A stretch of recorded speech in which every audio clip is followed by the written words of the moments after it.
എന്താണ് സുവിശേഷം? ആ സുവിശേഷം യേശു ക്രിസ്തു. എന്തിനാ സുവിശേഷം? സകല മനുഷ്യരും രക്ഷിക്കപ്പെടുവാൻ. ആരായി സുവിശേഷം കേൾക്കേണ്ടത്? സകല ജാതികളും ഇത് കേട്ടിരിക്കണം. ഇനിയും ദൈവമക്കളോട് ബന്ധപ്പെട്ട് പറയാം, എങ്ങനാ ഇത് പറയേണ്ടത്? നിങ്ങൾ എങ്ങനെയാ കേൾക്കേണ്ടത്? നമ്മളെല്ലാം കേൾക്കാൻ വന്നിരിക്കുകയല്ലയോ? ഞാൻ പറയാനും വന്നതാ. അപ്പൊ എങ്ങനെ പറയണം? നിങ്ങൾ എങ്ങനെ കേൾക്കണം? കല്ലടയാറ്റി വള്ളം മുങ്ങിയതുപോലെ കേൾക്കുന്നു. ഇടയ്ക്ക് തലയൊന്നും അനക്കും, ചത്തിട്ടില്ലെന്നറിയിക്കാൻ. അങ്ങനല്ല കേൾക്കേണ്ടത്. അറിവുള്ള വാക്യം വായിച്ചു. തെസ്സലോനിക്കർക്ക് എഴുതിയ 1-ാം ലേഖനം 1-ാം അധ്യായത്തിന്റെ 5-ാം വാക്യം എങ്ങനെ പറയണം? ഇതെല്ലാം നമുക്ക് അറിവുള്ള വാക്യമാ, എങ്കിലും ഒന്ന് വായിപ്പിക്കുന്നതേ ഉള്ളൂ. വായിച്ചു കേൾക്കുമ്പോൾ നിങ്ങൾക്കറിയാം, ഓ ഇതായിരുന്നു, അതുകൊണ്ടാണ് ഞാൻ നേരത്തെ പറഞ്ഞ്. 1-ന്റെ 5 വായിച്ചു. ഈ ഫാൻ അടിക്കുന്ന കാരണം താള് മറിഞ്ഞു പോകും, അതുകൊണ്ടാ. ഞങ്ങളുടെ സുവിശേഷം വചനമായി മാത്രമല്ല. ഞങ്ങളുടെ സുവിശേഷം വചനം മാത്രമല്ല, കുറെ വാക്യങ്ങൾ മാത്രം പറയല്ല. മത്തായി 8:2, 3:4, 5:8, 10, യോഹന്നാൻ 2:1 അനങ്ങാതെ ഒരൊട്ടവും ഇല്ലാതെ നിന്ന് ഇങ്ങനെ വടിക്കമ്പ് നിൽക്കും പോലെ നിന്ന് പറയുക മാത്രമല്ല. അങ്ങനെ പറയുന്നവരുണ്ട്, അങ്ങനെ പറയട്ടെ, കുഴപ്പമൊന്നുമില്ല. കുറച്ച് വാക്യങ്ങൾ, ഞങ്ങളുടെ സുവിശേഷം കുറെ വാക്യങ്ങൾ റെഫറൻസ് കുറെ പറയല്ല. അത് നല്ലതാ, തിട്ടമുള്ളത് നല്ലതാ. ഒന്നുകൂടെ വായിച്ചോ ദൈവദാസനെ. ഞങ്ങളുടെ സുവിശേഷം വചനമായി മാത്രമല്ല, വചനമായിട്ട് മാത്രമല്ല, പിന്നെയോ ശക്തിയോടും പരിശുദ്ധാത്മാവോടും ബഹുനിശ്ചയത്തോടും. അപ്പോൾ ഇങ്ങനെ സുവിശേഷം, ഞങ്ങളുടെ സുവിശേഷം കുറെ വാക്യം മാത്രം പറഞ്ഞേച്ച് പോവുകയല്ല, ശക്തിയോടും പരിശുദ്ധാത്മാവോടും നിശ്ചയത്തോടും കൂടെ. നിർത്തണേ. അപ്പോൾ സുവിശേഷം അറിയിക്കുമ്പോൾ ഈ 3 കാര്യങ്ങൾ കർക്കശമായി ഉണ്ടാകണമെന്ന അപ്പോസ്തലൻ ഓർപ്പിക്കുന്നത്: ശക്തി, പരിശുദ്ധാത്മാവ്, ബഹുനിശ്ചയം.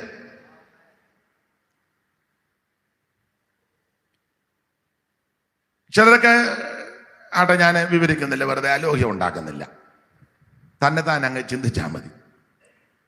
അപ്പൊ ശക്തിയോടും പരിശുദ്ധാത്മാവോടും ബഹുനിശ്ചയത്തോടും.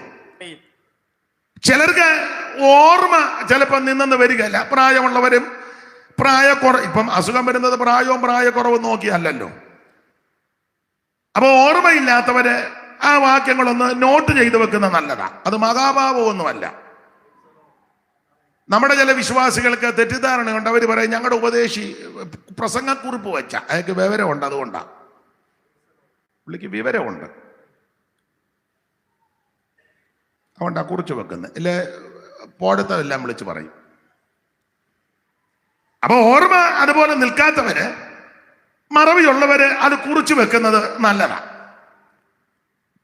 സ്തോത്രം. ഓർമ്മയുള്ളവര് ചിലപ്പോൾ ഓർത്തോർത്ത് പറയും. അപ്പൊ ശ്രദ്ധിക്കുക, ബഹുനിശ്ചയം വേണം, ബഹുനിശ്ചയം. അപ്പോൾ ശക്തിയോടും പരിശുദ്ധാത്മാവോടും ബഹുനിശ്ചയത്തോടും കൂടെ ഈ സുവിശേഷം അറിയിക്കേണ്ടത്. ഇങ്ങനെ സുവിശേഷം അറിയിക്കുമ്പം കേൾക്കാൻ വരുന്നവരെങ്ങനെ കേൾക്കണം? എങ്ങനെയാ നിങ്ങൾ കേൾക്കണ്ടേ? ഇങ്ങനെ ഇരുന്നാണോ കേൾക്കുന്നത്, അതോ എങ്ങനെ ഇരുന്നാ കേൾക്കേണ്ടത്? 6-ാം വാക്യം വായിച്ചു. 6, 5 ഇപ്പം വായിച്ചേ, ഇനി 6 കൂടെ അങ്ങ് വായിച്ചു. ബഹുകഷ്ടം സഹിക്കേണ്ടി വന്നിട്ടും നിങ്ങൾ പരിശുദ്ധാത്മാവിന്റെ സന്തോഷത്തോടെ വചനം കൈക്കൊണ്ടു. ഇന്ന് രാത്രി എന്നെ കേൾക്കുന്ന പ്രിയരെ, ഇവിടെ വന്നിരിക്കുന്ന പല പ്രിയപ്പെട്ടവരും സിംഹഭാഗം ആൾക്കാർ വിവിധ കഷ്ടങ്ങളിൽ കൂടി പോകുന്നവരാ. രോഗപീഠകളിൽ വലയുന്നവർ ഇന്ന് രാത്രി വന്നിട്ടുണ്ട്. ചികിത്സക്ക് വിധേയപ്പെട്ടവർ ഇന്ന് രാത്രി വന്നിട്ടുണ്ട്. മാനസിക സംഘർഷങ്ങൾ അനുഭവിക്കുന്നവര് ഇന്ന് രാത്രി വന്നിട്ടുണ്ട്. ബഹുവിധമാകുന്ന കടഭാരങ്ങളിൽ വലയുന്നവര് ഇന്ന് രാത്രി വന്നിട്ടുണ്ട്. ഭവനമില്ലാത്തവർ വന്നിട്ടുണ്ട്. വാടകയ്ക്ക് താമസിക്കുന്നവരുണ്ട്. വാടക കൊടുക്കാൻ നിർവാഹമില്ലാത്ത ചിലപ്പോൾ വന്ന് കാണും. കുഞ്ഞുങ്ങളുടെ ഭാവിയോർത്ത് ഞരങ്ങുന്നവർ ഇന്ന് രാത്രി വന്ന് കാണും. അവൻ ആക്ഷേപങ്ങളും നിന്ദങ്ങളും അപമാനങ്ങളും ഒറ്റപ്പെടലുകളും തിക്താനുഭവങ്ങളിൽ കൂടി പോകുന്നവർ ഇന്ന് രാത്രി വന്ന് കാണും. അവൻ പലരോടും പറയാൻ മടിക്കുന്ന, അവൻ അത് വൈമനസ്യമുണ്ടാക്കുന്ന വിഷയങ്ങളിൽ കൂടി ഈ രാത്രി പോയിക്കൊണ്ടിരിക്കുന്നവർ ഇവിടെ വന്നിട്ടുണ്ട്. കുഞ്ഞുങ്ങളുടെ വിഷയം, കുടുംബത്തിന്റെ വിഷയം, ഭർത്താവിൽ നിന്ന്, ഭാര്യയിൽ നിന്ന്, മക്കളിൽ നിന്ന്, സമൂഹത്തിൽ നിന്ന്, ദേശത്തിൽ നിന്ന്, എന്തിനേറെ സഭയ്ക്കകത്ത് നിന്നൊക്കെ വിവിധ വിഷയങ്ങളിൽ ഞരങ്ങുന്നവര് ഇന്ന് രാത്രി കൂടെ വന്നു കാണും. പക്ഷെ ഒരു കാര്യം ഇന്ന് രാത്രി എന്നെ കേൾക്കുന്ന ബഹുമാന്യരോട് പറയാ, കഷ്ടം സഹിക്കേണ്ടി വന്നിട്ടും നിങ്ങൾ ഇന്ന് രാത്രി പരിശുദ്ധാത്മാവിന്റെ സന്തോഷത്തോടെ ദൈവത്തിന്റെ വചനം കൈക്കൊള്ളണം. Praise the Lord. Praise the Lord.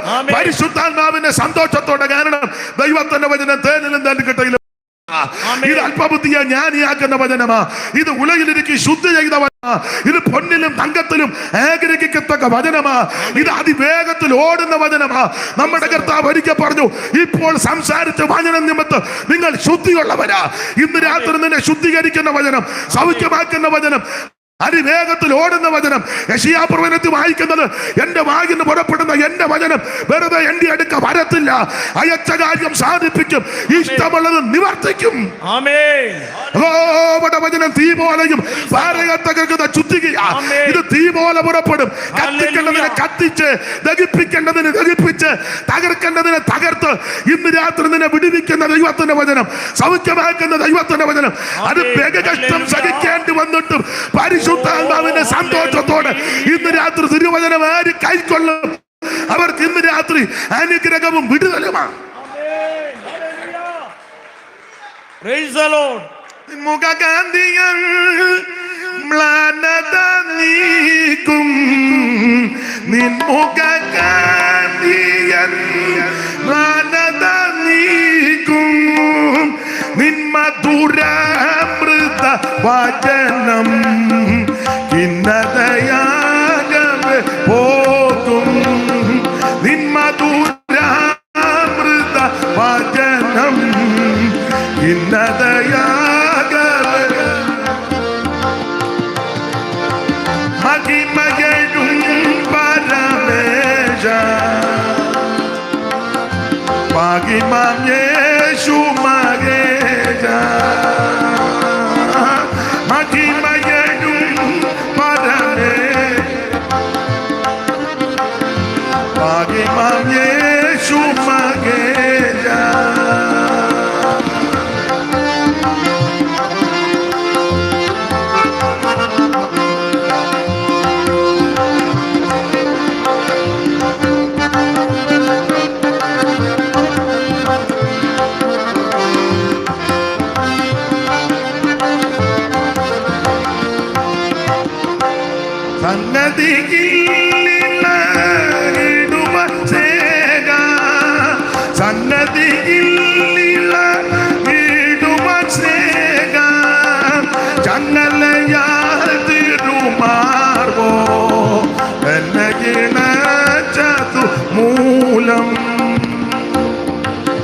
ചങ്ങലയാൽ തിരുമാർവോ മൂലം മഹിമയും പരമേശ മഹിമം യേശു മഹേശ മഹിമയും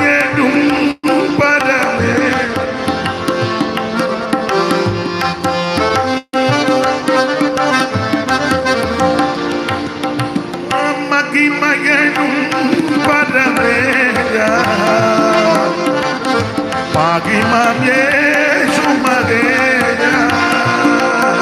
കരമുയർത്തി ദൈവത്തിന് മഹത്വം കൊടുക്കുക.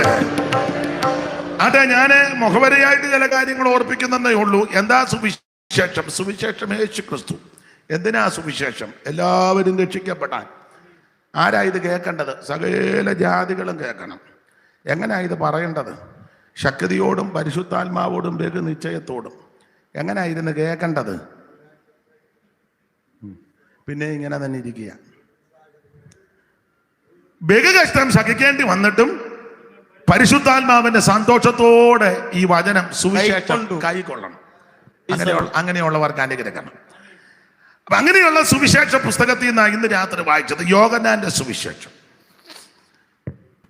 4 സുവിശേഷങ്ങളിൽ വ്യത്യസ്തമാണ് യോഹന്നാന്റെ സുവിശേഷം. നിങ്ങൾക്കറിയാം, നിങ്ങൾക്കെല്ലാം അറിയാം, അതെനിക്കും അറിയാം. നിങ്ങളുടെ ഇരിപ്പ് കാണുമ്പോഴും എനിക്കറിയാം. നിങ്ങൾ എന്നെ നോക്കി പറയുന്നത് ഞങ്ങൾക്കെല്ലാം അറിയാമെന്നാ. നിങ്ങൾ പറയുന്നില്ലെന്നേ ഉള്ളൂ. നോട്ടം കാണുമ്പോൾ പറയാം ഞങ്ങൾക്കെല്ലാം അറിയാം. ആട്ടെ. അപ്പോൾ യോഹന്നാന്റെ സുവിശേഷം മറ്റ് 3 സുവിശേഷത്തിൽ നിന്നും വ്യത്യസ്തമാണ്. കാരണം യോഹന്നാന്റെ സുവിശേഷത്തിൽ ഒത്തിരി അത്ഭുതങ്ങൾ ഒന്നും രേഖപ്പെടുത്തിയിട്ടില്ല. ഏതാണ്ട് 7 എണ്ണം ഉള്ളൂ. 7 എണ്ണം. മത്തായിയൊക്കെ ധാരാളം അത്ഭുതങ്ങളും ഒക്കെ രേഖപ്പെടുത്തിയിട്ടുണ്ട്. ലൂക്കോസിന്റെ സുവിശേഷമൊക്കെ പഠിക്കുമ്പോൾ യോഹന്നാനിലെല്ലാം കൂടെ ഒരു 6-7 എണ്ണം. അതിലൊന്നാ കാനാവിലെ കല്യാണ വീട്ടിൽ പച്ചവെള്ളത്തെ വീഞ്ഞ, പിന്നെ രാജഭൃത്യന്റെ മകന്റെ വിഷയം, പിന്നെ കുളക്കരയെ കടന്നവനെ, ഇങ്ങനെ വളരെ വിരലിലെണ്ണാവുന്ന 7 എണ്ണം. ലാസറിനെ ഉയർപ്പിച്ചത്. ചുരുക്കി പറഞ്ഞാൽ നിരവധി അത്ഭുതമൊന്നും രേഖപ്പെടുത്തിയിട്ടില്ല. തന്നെയല്ല, അത്ഭുതമെന്ന് യോഹന്നാൻ പറഞ്ഞിട്ട് അടയാളം എന്നാണല്ലോ കൊടുത്തിരിക്കുന്നത്. പ്രയോഗം അടയാളം. യോഹന്നാന്റെ എഴുത്തിന്റെ പ്രത്യേകത യേശുക്രിസ്തു ദൈവമാണെന്ന് തെളിയിക്കുക. യേശുക്രിസ്തുവാണ് ഏകദൈവം, യേശുക്രിസ്തുവാണ് സത്യദൈവം, യേശുക്രിസ്തുവാണ് സാക്ഷാൽ ദൈവം, യേശുക്രിസ്തുവാണ് ജീവനുള്ള ദൈവം, യേശുക്രിസ്തു മാത്രമാണ് ദൈവം. സ്തോത്രം. വചനം ജഡമായി തീർന്നു എന്ന് പറഞ്ഞാൽ ദൈവം ശരീരമെടുത്ത് വന്നെന്നായി പറഞ്ഞത്. വചനം ജഡമായി, കൃപയും സത്യവും നമ്മുടെ ഇടയിൽ പാർത്തു. വചനം ജഡമായി.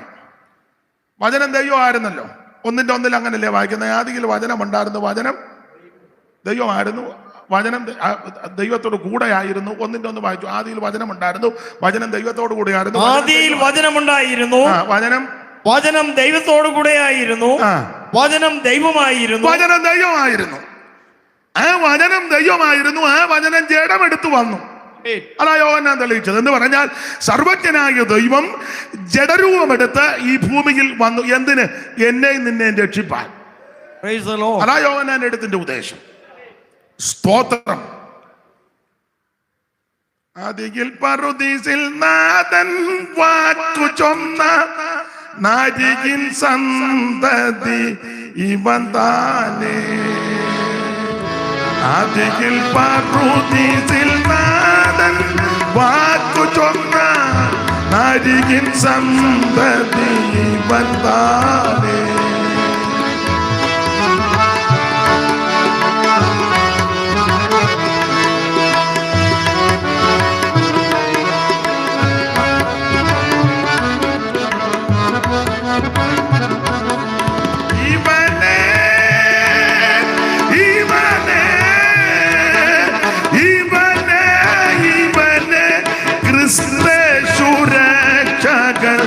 ഇവൻ താനേ, ഇവനെ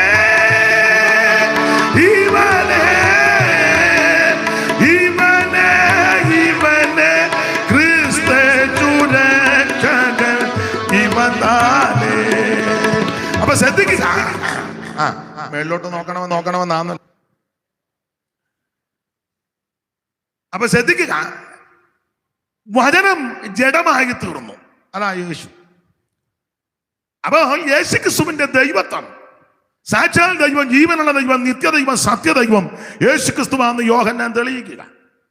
ആട്ടെ, എല്ലാ ഭാഗത്തേക്കും പോകുന്നില്ല. സമയത്തെയും കൂടെ ഭയപ്പെടുന്നത് കൊണ്ട് ആ എടുത്ത ഭാഗത്തോട് കൂറ് പുലർത്തി ചില കാര്യങ്ങൾ ഓർപ്പിക്കുവാനാണ് കർത്താവ് ശരണപ്പെടുന്നത്. അപ്പോൾ മറ്റ് 3 സുവിശേഷകരിൽ നിന്നും വ്യത്യസ്തനാണ്. മറ്റ് 3 പേരും രേഖപ്പെടുത്താത്ത അനേക കാര്യം യോഹന്നാന്റെ സുവിശേഷത്തിൽ കൂടിയാണ് നമുക്ക് മനസ്സിലാകുന്നത്. എന്നാൽ മറ്റ് 3 പേരും രേഖപ്പെടുത്തിയ ചില കാര്യം യോഹന്നാൻ പറഞ്ഞിട്ടുമില്ല. യേശുക്രിസ്തുവിന്റെ തിരുജനനം, പരീക്ഷ, സ്നാനം, ആട്ടിടയർ വന്നത്, വിദ്വാൻമാര് വന്നത് ഇത്യാദി വിഷയമൊന്നും യോഹന്നാൻ രേഖപ്പെടുത്തിയിട്ടില്ല. എന്നാൽ മറ്റ് 3 പേരും പറയാത്ത ധാരാളം കാര്യം യോഹന്നാൻ രേഖപ്പെടുത്തിയിട്ടുണ്ട്. ശമരിയാക്കാരിയുമായുള്ള സംഭാഷണം, കാനാവിലെ കല്യാണ വീട്ടിലെ വിഷയം, നിക്കോദോമസുമായിട്ട് സംസാരിച്ച ആ സംഭാഷണ പരമ്പര, ലാസറിനെ ഉയർപ്പിച്ചത്, പുറവിയിലെ കുരുടനെ സൗഖ്യമാക്കിയത്, പെരുത്ത മീൻകൂട്ടം മലയിൽ അകപ്പെട്ടത്, ഇത് മറ്റു 3 പേരും പറഞ്ഞിട്ടില്ല. യോഹന്നാന്റെ സുവിശേഷത്തെ കൂടിയാണ് നമ്മളത് മനസ്സിലാക്കുന്നത്. ഓരോ അധ്യായത്തിലും യേശുക്രിസ്തു ദൈവമാണെന്ന് തെളിയിക്കുന്നുണ്ട്. 1-ാം അധ്യായത്തിൽ തന്നെ വിശേഷതകൾ ധാരാളമുണ്ട്. 1-ാം അധ്യായത്തിൽ ഞാൻ പറയാറുണ്ട് കണ്ടെത്തലുകളുടെ അധ്യായമാ. കണ്ടെത്തലുകൾ എല്ലാവരും അങ്ങ് കാണുക. ഞാൻ ആ ഭാഗം പഠിച്ചപ്പോൾ അയാളുടെ 29 പ്രാവശ്യം കണ്ടു കണ്ടു കണ്ടു എന്ന് 1-ാം അധ്യായത്തിൽ കണ്ടു. അന്യോന്യം കാണുന്നു, പോയി കാണുന്നു, വന്ന് കാണുന്നു, ചെന്ന് കാണുന്നു, ഇരിക്കുന്ന കാണുന്നു, നിൽക്കുന്ന കാണുന്നു. അവിടെ ഏതാണ്ട് 28 പ്രാവശ്യം, 28-ൽ കൂടുതൽ പ്രാവശ്യം കണ്ടു കണ്ടു. അപ്പൊ കണ്ടെത്തലുകളുടെ അധ്യായമാണ്. ഞാൻ പറയാറുണ്ട് നമ്മൾ എവിടെ ഇരുന്നാലും പുള്ളി കാണും, എവിടെ ഇരുന്നാലും കാണും. സ്തോത്രം. ഒരാൾ വന്നപ്പോ ചോദിച്ചു, സാക്ഷാൽ ഇസ്രായേലിൽ ഇവനിലെ കപടമില്ല. അപ്പൊ പുള്ളി ചോദിച്ചു, എന്നെ എവിടെ വെച്ച് കണ്ടെന്ന്. അന്നേരം യേശു പറഞ്ഞു, നീ അത്തയുടെ കീഴിയിരുന്നപ്പോ കണ്ടു. യോ, അപ്പൊ ഇവനെ അത്തയുടെ കീഴിയിരുന്നപ്പോഴേ കർത്താവ് കണ്ടു. ഒരുത്തൻ അത്തയുടെ മേളിൽ കയറിയിരുന്നു. ലൂക്കോസ് 19 സൂക്ഷം താഴെ വന്നപ്പോ യേശു പറഞ്ഞു, ഉരുണ്ട് വീഴാതെ താഴോട്ട് വരാൻ പറഞ്ഞു. അങ്ങനെ എഴുതിയിട്ടില്ല, നിങ്ങൾ തപ്പരുത്, ഉരുണ്ട് വീഴുന്നു. ഞാനങ്ങ് പറഞ്ഞതേ ഉള്ളൂ. താഴോട്ട് വന്നു. വേറെ ആരും കണ്ടില്ല, യേശു കണ്ടു. അപ്പം അത്തിയുടെ കീഴിയിരുന്നവനെയും കണ്ടു, അത്തിയുടെ മേളിൽ ഇരുന്നവനെ.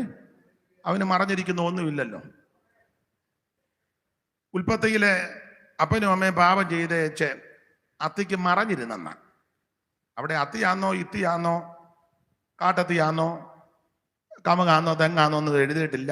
മരത്തിന് മറഞ്ഞിരിക്കുകയായിരുന്നെന്ന. എന്തായാലും അത്തിയാകാൻ അസാധ്യത. കാരണം അത്തിയില കൊണ്ടാ അമ്മാമ്മ മിടിയും ടോപ്പും അച്ചായന് ബർമുടയൊക്കെ ഉണ്ടാക്കിയത്, രണ്ടുപേരും കൂടെ. അപ്പൊ അത് തയ്ച്ച് തീരാറായപ്പോഴാ ദൈവത്തിന്റെ കാലോച്ച കേട്ടത്. എൻ്റെ ഊഹമാ. എന്നാ അച്ഛാ മറഞ്ഞിരുന്നോളാൻ പറഞ്ഞു. അപ്പൊ അത്തിക്ക് മറഞ്ഞായിരിക്കും ഇരിക്കുന്നത്. അപ്പൊ അങ്ങനെയെങ്കിൽ അത്തിയുടെ കീഴിൽ ഇരുന്നാലും കർത്താവ് നിന്നെ കാണും, അത്തിയുടെ മേളിൽ ഇരുന്നാലും കർത്താവ് നിന്നെ കാണും, അത്തിക്ക് മറഞ്ഞിരുന്നാലും കാണും. വിഷയമല്ലെങ്കിൽ ഒരുത്തൻ സാമാനങ്ങളുടെ ഇടയിൽ പോയിരിക്കുക, അവനെയും കണ്ടു. ഇന്ന് രാത്രി നിന്നെ കാണുന്നൊരു ദൈവമുണ്ട്. ഹാഗാറും ചോദിച്ചല്ലോ, എന്നെ കാണുന്നവനിവിടെ ഉണ്ടോന്ന്. എവിടെ ഇരുന്നാലും നിന്നെ കാണും. സങ്കീർത്തനക്കാരൻ പറഞ്ഞല്ലോ, ഞാൻ ഇരിക്കുന്നതും എഴുന്നേക്കുന്നതും എല്ലാം ഞാൻ ഉഷസിന്റെ ചിറക് ധരിച്ച് സമുദ്രത്തിന്റെ അറ്റത്ത് പോയി പാർത്താലും നിനക്ക് മറഞ്ഞിരിക്കുന്ന ഒന്നുമില്ലെന്ന. ഇവരെല്ലാം ഉള്ളത് കൊണ്ട് ഈ 2 ശീല പാട്ട് പാടും. പാടുന്നെന്ന് അവകാശപ്പെടുന്നില്ല, പാടുകല്ല, പറയുക. എന്നാടൊരു തള്ള ചോദിച്ചു, നിങ്ങൾ എന്തിനാ കിടന്ന് കാറുന്നെന്ന്. പാടുന്നെന്നല്ല പറഞ്ഞേ, കാറുക. ഇരിക്കുന്നതും ഞാൻ എഴുന്നേൽക്കുന്നതും കർത്താവു കാണുന്നു, ഗ്രഹിക്കുന്നു കർത്തനൻ ഹൃദയ നിരൂപണം. ഓ ദൂരത്തു നിന്നും തന്നെ ഇതത്ഭുതം, ദൂരത്തു നിന്നും തന്നെ ഇതത്ഭുതം, ഈ പരിജ്ഞാനം, ഈ പരിജ്ഞാനം ആശ്ചര്യദായകമേ. അറിയുന്നു ശോധന ചെയ്തന്റെ നാഥൻ, അറിയുന്നു ശോധന ചെയ്തന്റെ നാഥൻ, ഈ പരിജ്ഞാനം. അപ്പൊ നാം ഇരിക്കുന്നതും എഴുന്നേക്കുന്നതും നാം ചരിക്കുന്നതും ചലിക്കുന്നതും എല്ലാം അറിയുന്ന കാണുന്ന ഒരു നല്ല കർത്താവാണ്. അപ്പൊ യോഹന്നാന്റെ സുവിശേഷം 1-ാം അധ്യായം നമ്മളെ കാണുന്ന ഒരു കർത്താവുണ്ട്. 2-ാം അധ്യായത്തിൽ യേശുവിന്റെ ആദ്യത്തെ അടയാളം അത്ഭുതം. കാനാവിലെ കല്യാണ വീട്ടിൽ യേശു പച്ചവെള്ളത്തെ വീഞ്ഞാക്കി. അതിന് ഒരു സംഭവം അത് മാത്രം പറഞ്ഞങ്ങ് വിടാം. കാനാവിലെ കല്യാണ വീട്ടിൽ പച്ചവെള്ളത്തെ വീഞ്ഞാക്കാനുള്ളതിന്റെ ഒരു കാരണം, ഇത് അവകാശമായി കിട്ടിയത് ആശേർ ഗോത്രത്തിനും, അപ്പോൾ തന്നെ ഈ സ്ഥലത്തിന്റെ ഭൂപ്രകൃതിയൊക്കെ പഠിക്കുമ്പോൾ നഫ്താലിക്കും സെബലൂനും ഒക്കെ കൊടുത്ത ആ ഭൂപ്രകൃതിയുടെ ഏരിയകളും കൂടാ. അപ്പൊ അവിടെ അത്ഭുതം ചെയ്യാൻ കാര്യം യേശുവിന്റെ മഹത്വം അവിടെ വെളിപ്പെടുത്തി. 2-ാം അധ്യായത്തിന്റെ 11 വായിക്കുന്നത്, ഇതിനെ അടയാളങ്ങളുടെ ആരംഭമായി കാനാവിലെ ഗലീലയിലെ കാനാവിൽ വെച്ച് ചെയ്ത് യേശു തന്റെ മഹത്വം. ഒന്ന് വായിച്ചു 2:11 ഒന്നുകൂടെ വായിച്ചു. യേശു ഇതിനെ അടയാളങ്ങളുടെ ആരംഭമായി ഗലീലയിലെ കാനാവിൽ വെച്ച് ചെയ്തു തന്റെ മഹത്വം വെളിപ്പെടുത്തി. ഗലീലയിലെ കാന വേറെ വാക്യം കൂടെ ചേർത്ത് പഠിച്ചാൽ അത്ര നല്ല സ്ഥലമല്ല. ഗലീലയിലെ കാന, ഗലീല എന്ന് പറയുന്നത് തന്നെ നല്ലതല്ല അന്നത്തെ കാലത്ത് അവരുടെ ഇടയില്. അല്ല, അവര് പറഞ്ഞു ഇവരെല്ലാം ഗലീലക്കാരല്ലേ എന്ന്. ഇവരെല്ലാം എല്ലാവർക്കും അത്ര ഇഷ്ടമല്ല ഗലീലക്കാരെ. സ്ഥലവും പേരും ഒന്നും പറയുന്നില്ല അല്ലേ, പിന്നെ പ്രശ്നമാണ്. അതുകൊണ്ടാ, അല്ലാതെ ഓർമ്മയില്ലായിട്ടല്ല.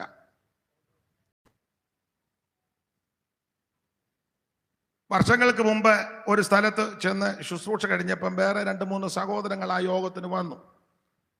അപ്പൊ ഞാന് ആ വീട്ടിലെ കൊച്ചമ്മയോട് ചോദിച്ചു, ഏതാ അവര് സഹോദരന്മാര് നന്നായിട്ട് ആരാധിക്കുകയൊക്കെ ചെയ്യുന്നുണ്ടല്ലോ, ഏതാ?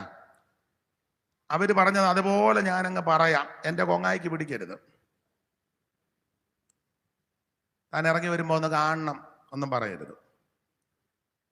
ഞാൻ ചോദിച്ചു, ആ നന്നായിട്ട് ആരാധിച്ച 3-4 സഹോദരന്മാരുണ്ടായിരുന്നല്ലോ, നന്നായിട്ട്. പണ്ട് ഈ തള്ള പറഞ്ഞു, ഓ അവര് പറഞ്ഞ അതുപോലെ പറയാ കേട്ടോ, മരക്കാന്മാരാന്ന് എന്നോട് പറഞ്ഞതാ. എവിടെ ആരാന്നൊന്നും എന്നോട് ചോദിക്കരുത്. പാസ്റ്റർ ഏത് അറിയാതെ ഇന്ന് ഉറക്കം വരികയില്ലെന്നുണ്ടെങ്കിൽ ആശീർവാദം കഴിഞ്ഞ് ഞാനിവിടെ കാണും, സ്ഥലവും പേരും ഒക്കെ പറയാം.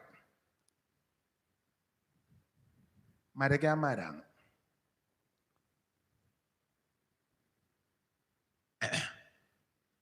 ചില നാളുകൾ കഴിഞ്ഞപ്പോൾ വെള്ളപ്പൊക്കം, ഭയങ്കര വെള്ളപ്പൊക്കം. വെള്ളം പൊങ്ങി മുറ്റത്തും കയറി, സിറ്റൗട്ടിലും കയറി, താഴത്തെ നിലയിലും കയറി, ഈ തള്ളയും തന്തയും ടെറസിന്റെ മണ്ടയിലും കയറി. അന്നേരം ആരെ ആക്ഷേപിച്ചോ ആ മാന്യ സഹോദരന്മാരാ വള്ളവുമായിട്ട് വന്ന് ഈ പൊണ്ണിത്തള്ളേനെ വള്ളത്തെ കയറ്റി. ഞാൻ പറഞ്ഞത് നിങ്ങൾക്ക് മനസ്സിലാകാഴിയാന്നോ, നിങ്ങൾ ഒത്തോണ്ട് എന്നെ ആക്കുകയാന്നോ? അച്ചായനെ ഞാനങ്ങ് ഒഴിവാക്കുക. എന്നാട്ടെ, ദൈവത്തിന് മഹത്വം. അല്ല, ഞാൻ തമാശ പറഞ്ഞതല്ല, അങ്ങനെ പറയാൻ പാടില്ല. പേരും വീട്ടുപേരും ഒന്നും ഞാൻ പറയുന്നില്ല, അതിന് ഞാൻ മുതിരുന്നില്ല. സ്തോത്രം. അല്ല, വെള്ളം വന്ന് വെള്ളം പൊങ്ങി, എന്റെ ഭാഷയാ, നല്ല ഭാഷയൊന്നും അല്ല. വെള്ളം കുടിച്ച് 2 തൊലയാറായപ്പോൾ രക്ഷപ്പെടുത്താൻ വന്നതാരാ? ഇവരാരെ ആക്ഷേപിച്ച് സംസാരിച്ചോ ആ മാന്യ സഹോദരന്മാരാ രക്ഷയ്ക്കായി വന്നു. നമ്മുടെ ഇടയിൽ അങ്ങനെ ഇപ്പോഴും സൂക്കാടുള്ള ആൾക്കാര് ഉണ്ട്, ഇവിടെയും വന്നിട്ടുണ്ട്. പിന്നിപ്പം മിണ്ടുന്നില്ല, ഇപ്പൊ എല്ലാവരും സ്തോത്രം പറഞ്ഞുകൊണ്ടിരിക്കുക. അത് നല്ലതാ, യോഗത്തിനൊരു കൊഴുപ്പാകട്ടെ. അല്ല, അന്നത്തെ കാലത്ത് ഈ ഗലീലക്കാരെന്ന് പറയുമ്പോൾ അത്ര നല്ല രീതിയിലല്ല ഇടപെടുന്നത്. ഓ ഇവരെല്ലാം ഗലീലക്കാരാ. പക്ഷേ നമ്മുടെ കർത്താവിന്റെ സ്നേഹം നിങ്ങൾ ചിന്തിച്ചേ. കർത്താവിന്റെ ശിഷ്യന്മാര് കൂടുതലും ഗലീലക്കാരാ. മറ്റുള്ളവരെ വിടക്കം നിന്നുന്നവർ, കൊള്ളുകയെന്ന് പറയുന്നവർ, ആക്ഷേപത്തോടെ ഇടപെടുന്ന, ഒറ്റപ്പെടുത്തുന്ന പലരെയും യേശുവിന് ആവശ്യമാണ്. ഇന്ന് രാത്രി നിന്റെ കുടുംബത്തിൽ നീ ഒറ്റപ്പെട്ടിരിക്കുകയാണെങ്കിൽ നിരാശപ്പെടേണ്ട, നിന്നെ യേശുവിന് ആവശ്യമാണ്. ഈ ദേശത്ത് പലരും നിന്നെ ഒറ്റപ്പെടുത്തുന്നെങ്കിൽ നീ നിരാശപ്പെടേണ്ട, യേശുവിന് നിന്നെ ആവശ്യമാണ്. നിന്റെ സഭയിൽ പലരും നിന്നെ ഒറ്റപ്പെടുത്തുന്നെങ്കിൽ നിരാശപ്പെട്ടു പോകരുത്, നീ സമർപ്പിക്ക്, യേശുവിന് നിന്നെ ആവശ്യമാണ്. Price the Lord. എടുത്തോ നീ എന്നെ നിനക്കായി, എടുത്തോ നീ എന്നെ നിനക്കായി, കൊടുത്തോ നീ നിന്നെ എനിക്കായി, വാഴ്ത്തിടും സദനം പ്രിയാതവ, നിത്യം പാടും കീർത്തന ഞാൻ, വാഴ്ത്തിടും സദനം പ്രിയാതവ, നിത്യം പാടും. ചേർത്തതിനാലെന്നെ തിരുമാർവിൽ, കാത്തതിനാൽ എന്നെ വഴുതാതെ, ചേർത്തതിനാലെന്നെ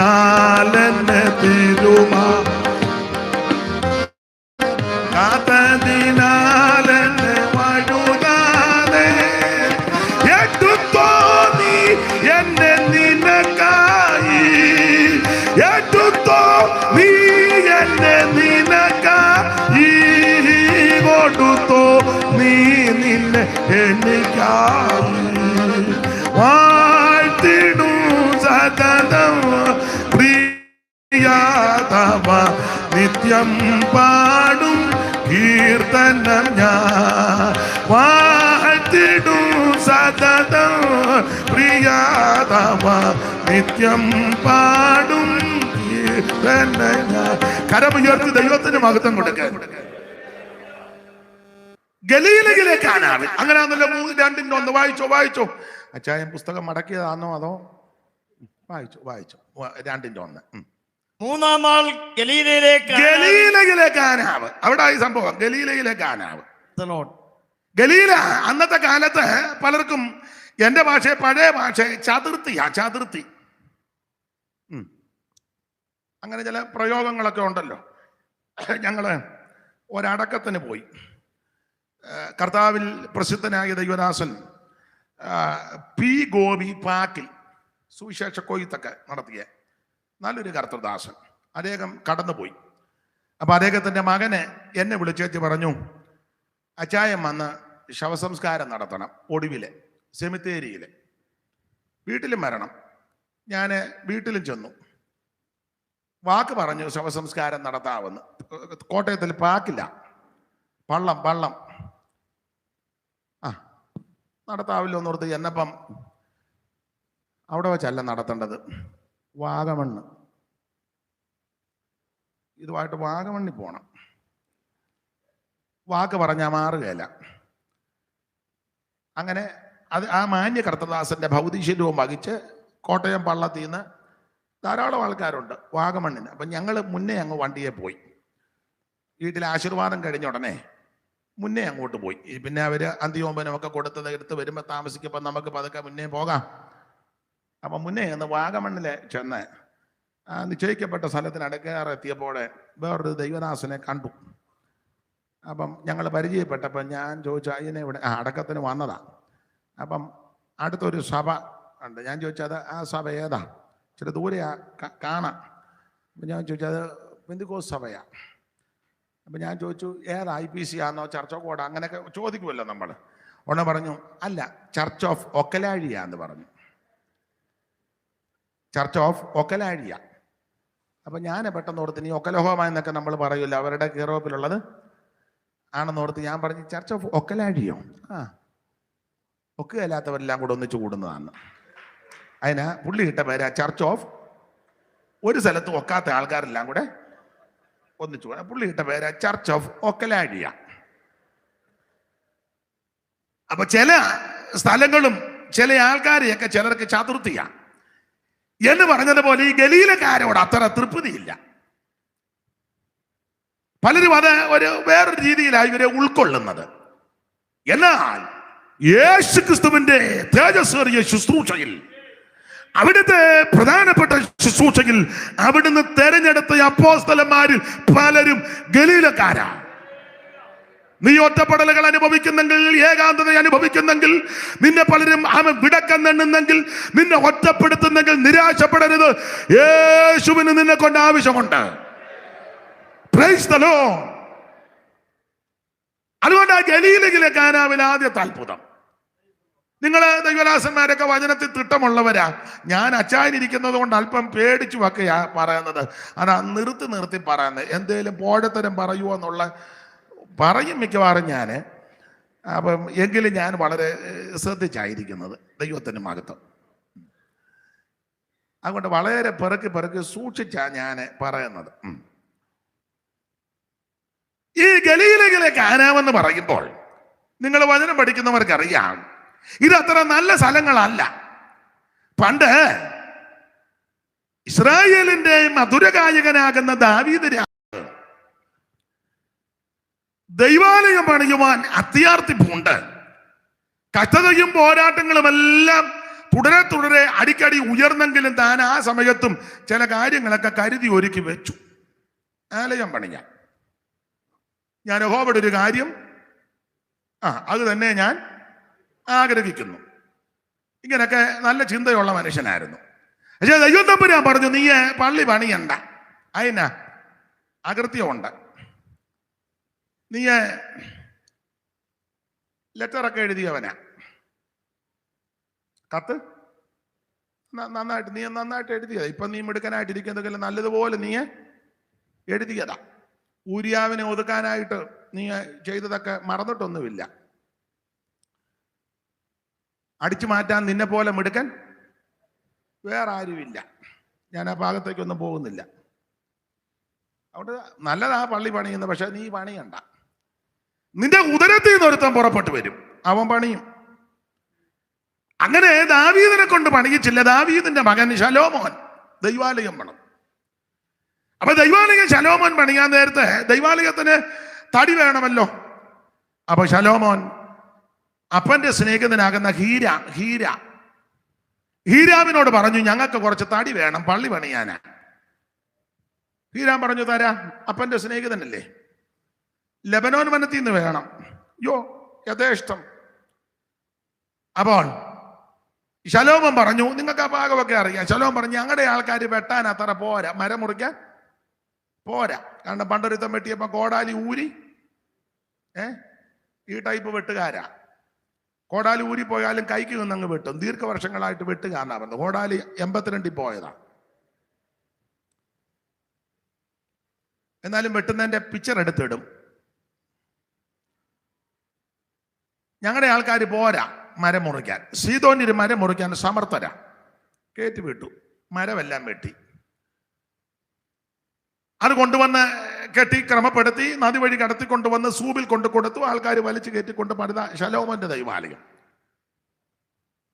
അപ്പൊ ഈ തടിയെല്ലാം കൊടുത്ത് പള്ളി പണിത് കഴിഞ്ഞപ്പം തടി തന്നെ ആൾക്ക് എന്തായാലും ഒരു പാരിതോഷികം കൊടുക്കണമല്ലോ. അതൊക്കെ നല്ല കാര്യമാണ്, എന്തായാലും കൊടുക്കണം. അപ്പൊ ശലോമോൻ പുള്ളിക്ക് ഒരു 20 പട്ടണം കൊടുത്തു. 20 പട്ടണം. ശലോമോൻ കൊടുത്ത പട്ടണം കാണാൻ ഹീരാം വന്നു. ഹീരാം ഗതികേട് പിടിച്ചവനൊന്നുമല്ല, കാശുകാരനാ. കാരണം അവിടെ എഴുതിയേക്കുന്ന സോർ രാജാവാകുന്ന ഹീര. കാരണം സോർ രാജാക്കന്മാരെ പറ്റി വായിക്കുന്ന ദേശത്ത് അവർ ധനവാന്മാരെന്ന. സോർ നിവാസികൾ ദേശത്തിലെ 45:13 അല്ലേ വായിച്ചാ? സങ്കീർത്തനം 45 നമ്മൾ കല്യാണത്തിനൊക്കെ വായിക്കുന്നതല്ലേ. കടം മേടിച്ച കല്യാണം നടത്തുന്നെങ്കിലും വായിക്കുന്ന വാക്യം മെച്ചവാ. വായിച്ചു. അന്തപുരത്തിലെ രാജകുമാരി ശോഭ പരിപൂർണയാകുന്നു. എത്രാം വാക്യം അത്? 13-ാം വാക്യം. അതിന്റെ മേളിൽ സോർ നിവാസികൾ എത്രയാ കുഞ്ഞോനിച്ച വാക്യം റെഫറൻസ്? 12-ാം വാക്യം. സോർ നിവാസികൾ ജനത്തിലെ ധനവാന്മാർ തന്നെ. സോർ നിവാസികൾ ജനത്തിലെ ധനവാന്മാർ കാശുകാരാ. കാഴ്ച വെച്ച് നിന്റെ മുഖപ്രസാദം തേടും. അപ്പൊ സോർ നിവാസികൾ കാശുള്ളവരാ.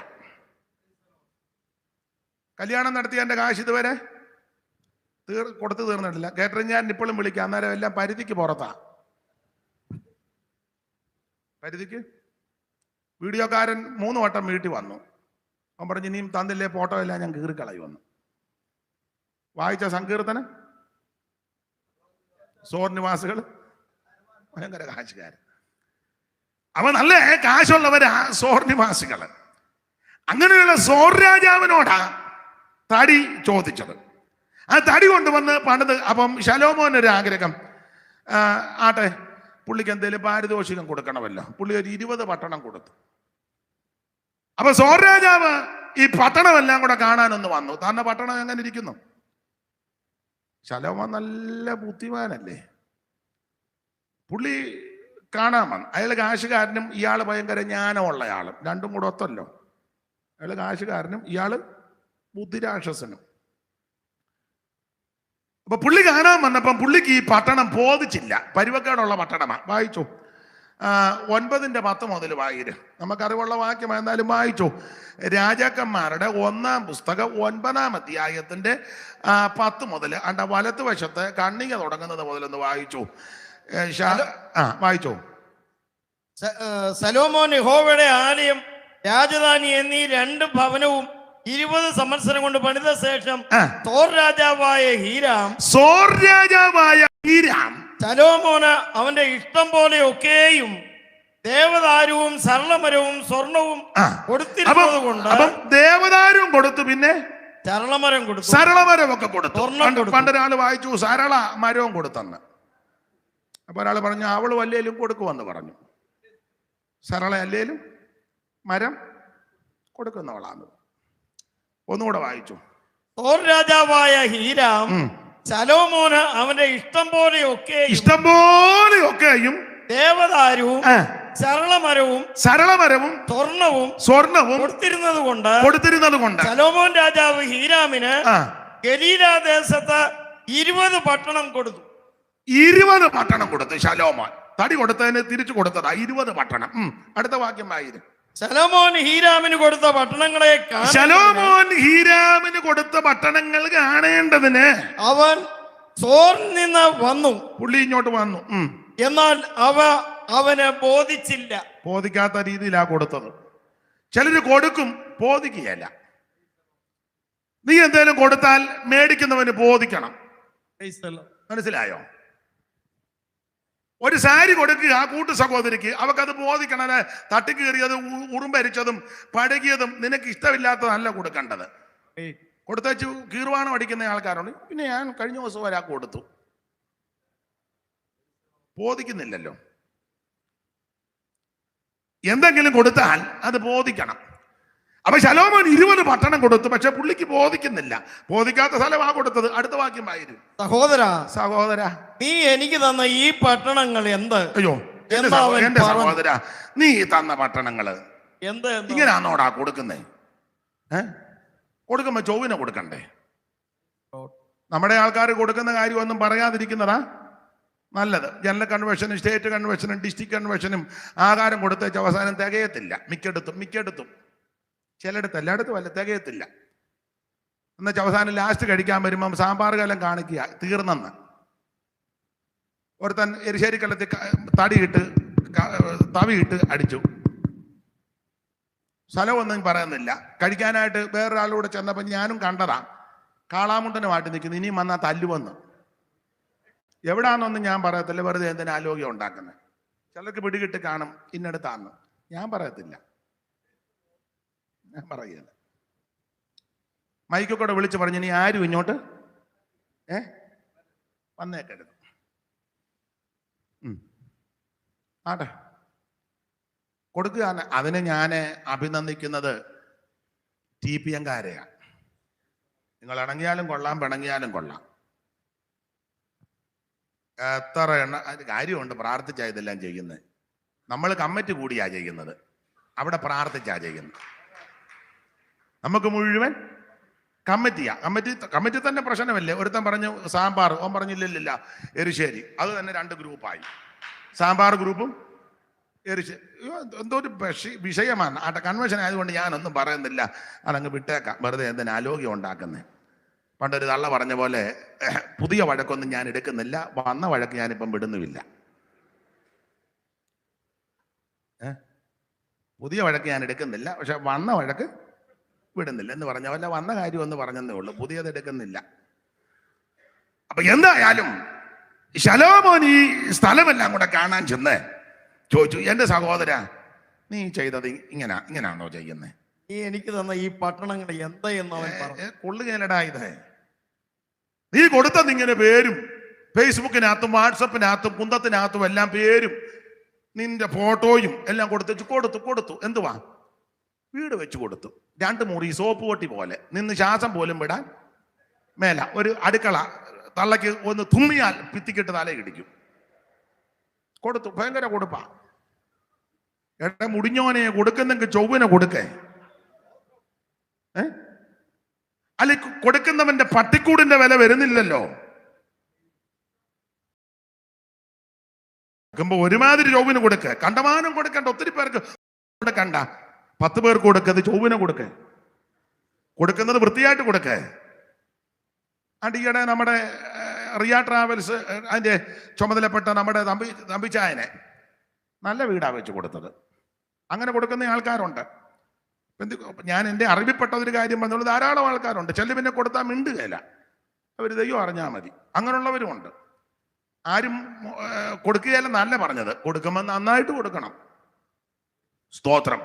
അപ്പൊ ഈ ശലോമോനോട് ഹീരാൻ ചോദിച്ചു, എന്റെ സഹോദര എന്തുവാ ഇത്, ഇങ്ങനെയാണോ? വായിര് സഹോദര, നീ എനിക്ക് തന്ന ഈ പട്ടണങ്ങൾ എന്തെന്ന് അവൻ പറഞ്ഞു. എന്തുവാടാ ഇങ്ങനെ? അവയ്ക്ക് ഇന്ന് വരെയും കാബൂൽ ദേശം എന്ന് പേരായിരിക്കുന്നു. പിന്നെ ഹീരാമോ രാജാവിന് 120 താലന്ത് പൊന്നു കൊടുത്തയച്ചു. ശലോമോൻ രാജാവ് യഹോവയുടെ ആലയം, അരമന. അപ്പോൾ ഈ കൊടുത്ത ദേശം ഗലീലയിലെ ഈ സ്ഥലങ്ങളാണ് കൊടുത്തിരിക്കുന്നത്. 20 പട്ടണം. ഇത് കാബൂൾ ദേശമാണ് എന്ന് പറഞ്ഞ ഇരുണ്ട സ്ഥലങ്ങളാ, അന്ധകാര നിബിഡമായ സ്ഥലങ്ങളാ. 2 വാക്യവും കൂടെ ചേർത്ത് വായിച്ചു. അറിവുള്ള വാക്യമാ 9:1 യെശയ്യാവ്. നമുക്ക് അറിവുള്ള വാക്യമാ 9:1 യെശയ്യാവ് 9:1.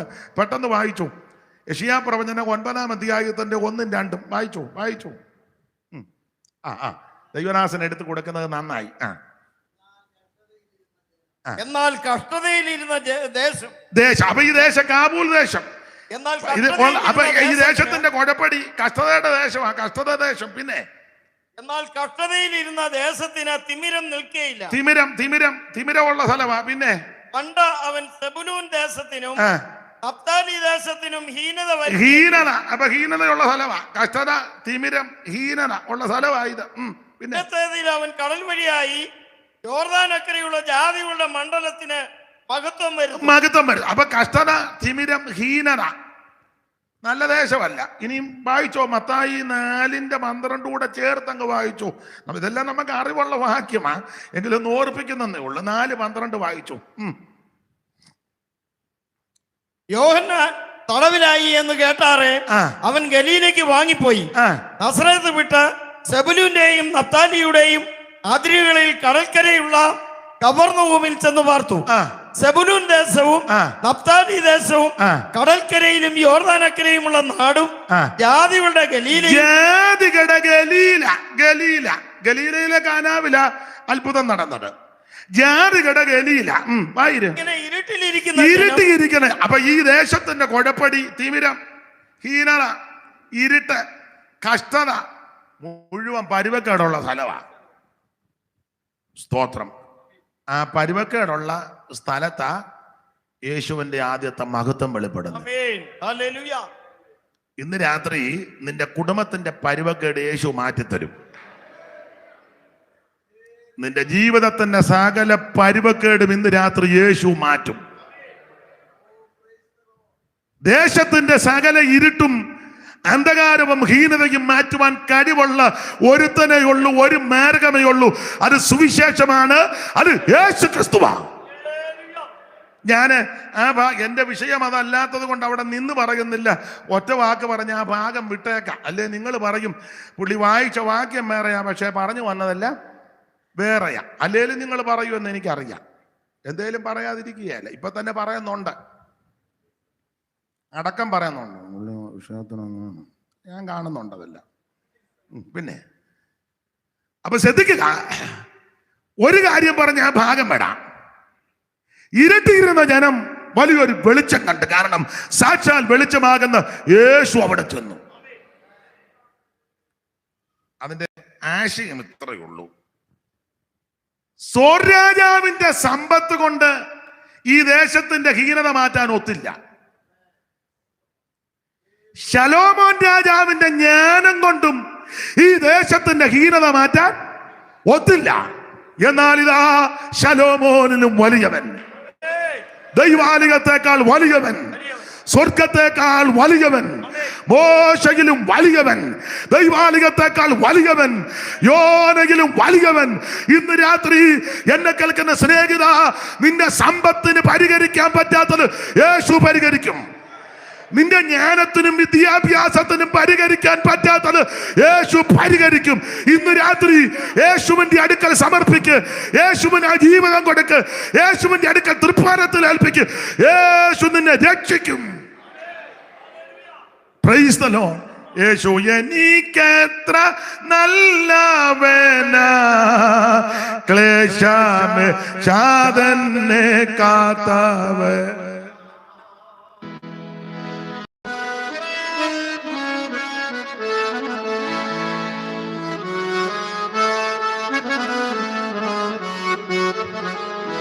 മോനെ നിങ്ങൾക്കും ആ പാട്ട് അറിയാമല്ലേ? ആ മതി മതി. ഓ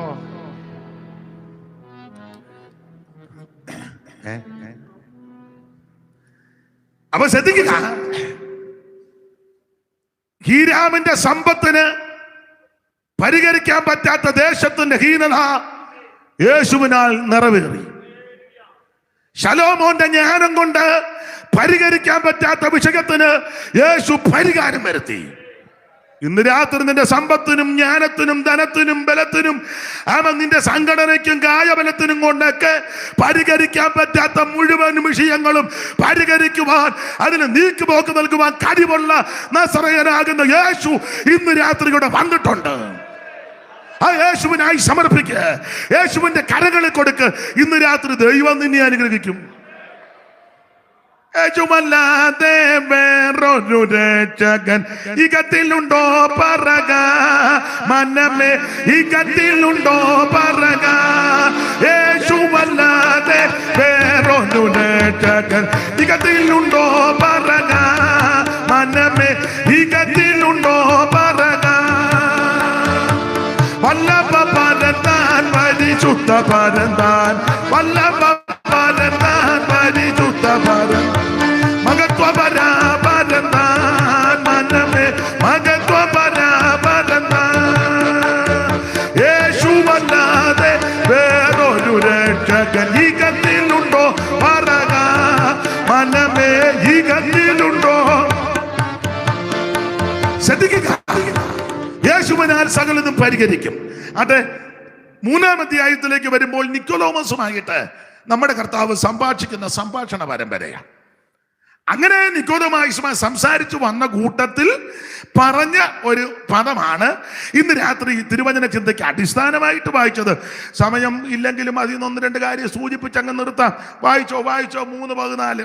മോശ മരുഭൂമിയിൽ സർപ്പത്തെ ഉയർത്തിയതുപോലെ, മോശ മരുഭൂമിയിൽ സർപ്പത്തെ ഉയർത്തിയതുപോലെ മനുഷ്യപുത്രനെയും ഉയർത്തേണ്ടതാകുന്നു. മനുഷ്യപുത്രനെയും ഉയർത്തേണ്ടതാകുന്നു. ദൈവത്തിന് സ്തോത്രം. മോശ മരുഭൂമിയിൽ സർപ്പത്തെ ഉയർത്തിയതുപോലെ ഇന്ന് രാത്രി മനുഷ്യപുത്രനും ഉയർത്തപ്പെടണം. ആമേൻ. ഈ ചരിത്ര പശ്ചാത്തലം നിങ്ങൾക്കറിയാം. ഇസ്രായേൽ യാത്ര ചെയ്ത് ഈ സർപ്പത്തെ ഉയർത്തിയത് എവിടാണെന്ന് വേദപുസ്തകം പഠിക്കുന്ന നിങ്ങൾക്കറിയാം. അറിയാത്ത ആരെങ്കിലും ഉണ്ടെങ്കിൽ അവരുടെ അറിവിന് 1-2 കാര്യം അവിടെ നിന്ന് പറഞ്ഞേച്ച് ഇങ്ങോട്ട് വരാം. സർപ്പത്തെ ഉയർത്തിയത് സംഖ്യാപുസ്തകത്തിലാണ്. നമുക്കറിയാം ഇസ്രായേൽ യാത്ര ചെയ്ത് ഇങ്ങനെ വരികയാണ്. ചെങ്കടൽ മിസ്രയീമിൽ റമസേസിൽ നിന്നിറങ്ങി സുക്കോത്ത് കഴിഞ്ഞ് പീദാര് കഴിഞ്ഞ് ഏതാര് കഴിഞ്ഞ് ചെങ്കടൽ കഴിഞ്ഞ് അക്കരെ കയറി ഷൂറിൽ വന്നു, മാറയിൽ വന്നു, എലീമിൽ വന്നു, അർണോന് വന്നു, പാറാൻ ഇറങ്ങി, തരിവിറങ്ങി, പിന്നെ സീനിന്റെ കിഴക്കേറ്റത്ത് വന്നു, അർണോൻ പർവ്വതത്തിന് താഴെ വന്നു, പിന്നെ ചെങ്കടലുമായിട്ട് തിരിഞ്ഞു, പിന്നെ വരെ വീണ്ടും ദൈവം ഒന്ന് ചുറ്റിച്ച് ഏതാണ്ട് 40 കൊല്ലം കൊണ്ട് 42 ഇടങ്ങളിൽ പാളയം അടിച്ച് ഇങ്ങനെ കടന്നു വരിക. വന്ന് ഒടുവിൽ ഈ ഹോർ പർവ്വതമൊക്കെ വിട്ടിങ്ങോട്ട് വരികയാണ്. 21:4 മുതൽ വായിച്ചു. 21:4 സംഖ്യാപുസ്തകം. പിന്നെ അവർ ഏതോം ദേശത്ത് ചുറ്റിപ്പോകുവാൻ ഹോർ പർവ്വതത്തെങ്കിൽ നിന്ന് ഞങ്ങളുവടിയായിട്ട് യാത്ര പുറപ്പെട്ടു. വഴി നിമിത്തം ജനത്തിന്റെ മനസ്സ് ക്ഷീണിച്ചു. ജനം ദൈവത്തിന് മോശയ്ക്കും വിരോധമായിട്ട് സംസാരിച്ചു. മരുഭൂമിയിൽ മരിക്കേണ്ടതിന് നിങ്ങൾ ഞങ്ങളെ മിസ്രയീം ദേശത്ത് കൊണ്ടുവന്നത് എന്തിന്? ഇവിടെ അപ്പവുമില്ല വെള്ളവുമില്ല, സാരമില്ലാത്ത ആഹാരം ഞങ്ങൾക്ക് വെറുപ്പാകുന്നു പറഞ്ഞു. അപ്പോൾ അടുത്തത്, യഹോവ ജനത്തിന്റെ ഇടയിൽ അഗ്നിസർപ്പങ്ങളെ ഇതാ സംഭവം. അപ്പോൾ യഹോവ ജനത്തിന്റെ ഇടയിൽ അഗ്നിസർപ്പത്തെ അയച്ചു. അവ ജനത്തെ കടിച്ചു. ഇസ്രായേലിൽ വളരെ ജനം മരിച്ചു, ധാരാളം മരിച്ചു വീണു. ആകയാൽ ജനം മോശയുടെ അടുക്കൽ വന്ന് ഞങ്ങളെ യഹോവയ്ക്കും നിനക്കും വിരോധമായി സംസാരിച്ചു. ഞങ്ങളുടെ സംസാരം അത്ര നല്ലതല്ല, ഞങ്ങൾക്ക് സംസാരിച്ചതിനാൽ പാപം ചെയ്തിരിക്കുന്നു. പിന്നെ സർപ്പങ്ങളെ ഞങ്ങളുടെ ഇടയിൽ നിന്ന് നീക്കിക്കളവാൻ യഹോവയോട് പ്രാർത്ഥിക്കണം. പിന്നെ എന്ന് പറഞ്ഞു. മോശ ജനത്തിനു വേണ്ടി പ്രാർത്ഥിച്ചു. യഹോവ മോശയോട് ഒരു അഗ്നിസർപ്പത്തെ ഉണ്ടാക്കി കൊടിമരത്തിന്മേൽ തൂക്കുക. അടിയേൽക്കുന്നവൻ ആരെങ്കിലും ഈ സർപ്പത്തിന്റെ കടിയേക്കുന്നവൻ, സർപ്പങ്ങളുടെ കടിയേക്കുന്നവൻ, എന്റെ ഭാഷയിൽ പറഞ്ഞാൽ താമ്ര സർപ്പത്തെ നോക്കിയാൽ അതിനെ നോക്കിയാൽ ജീവിക്കും. ദൈവത്തിന്റെ മകത്ത് ഈ വിഷയം കർത്താവ് പറയുകയാ, മോശ മരുഭൂമിയിൽ സർപ്പത്തെ ഉയർത്തിയതുപോലെ മനുഷ്യപുത്രനെ ഉയർത്തണം.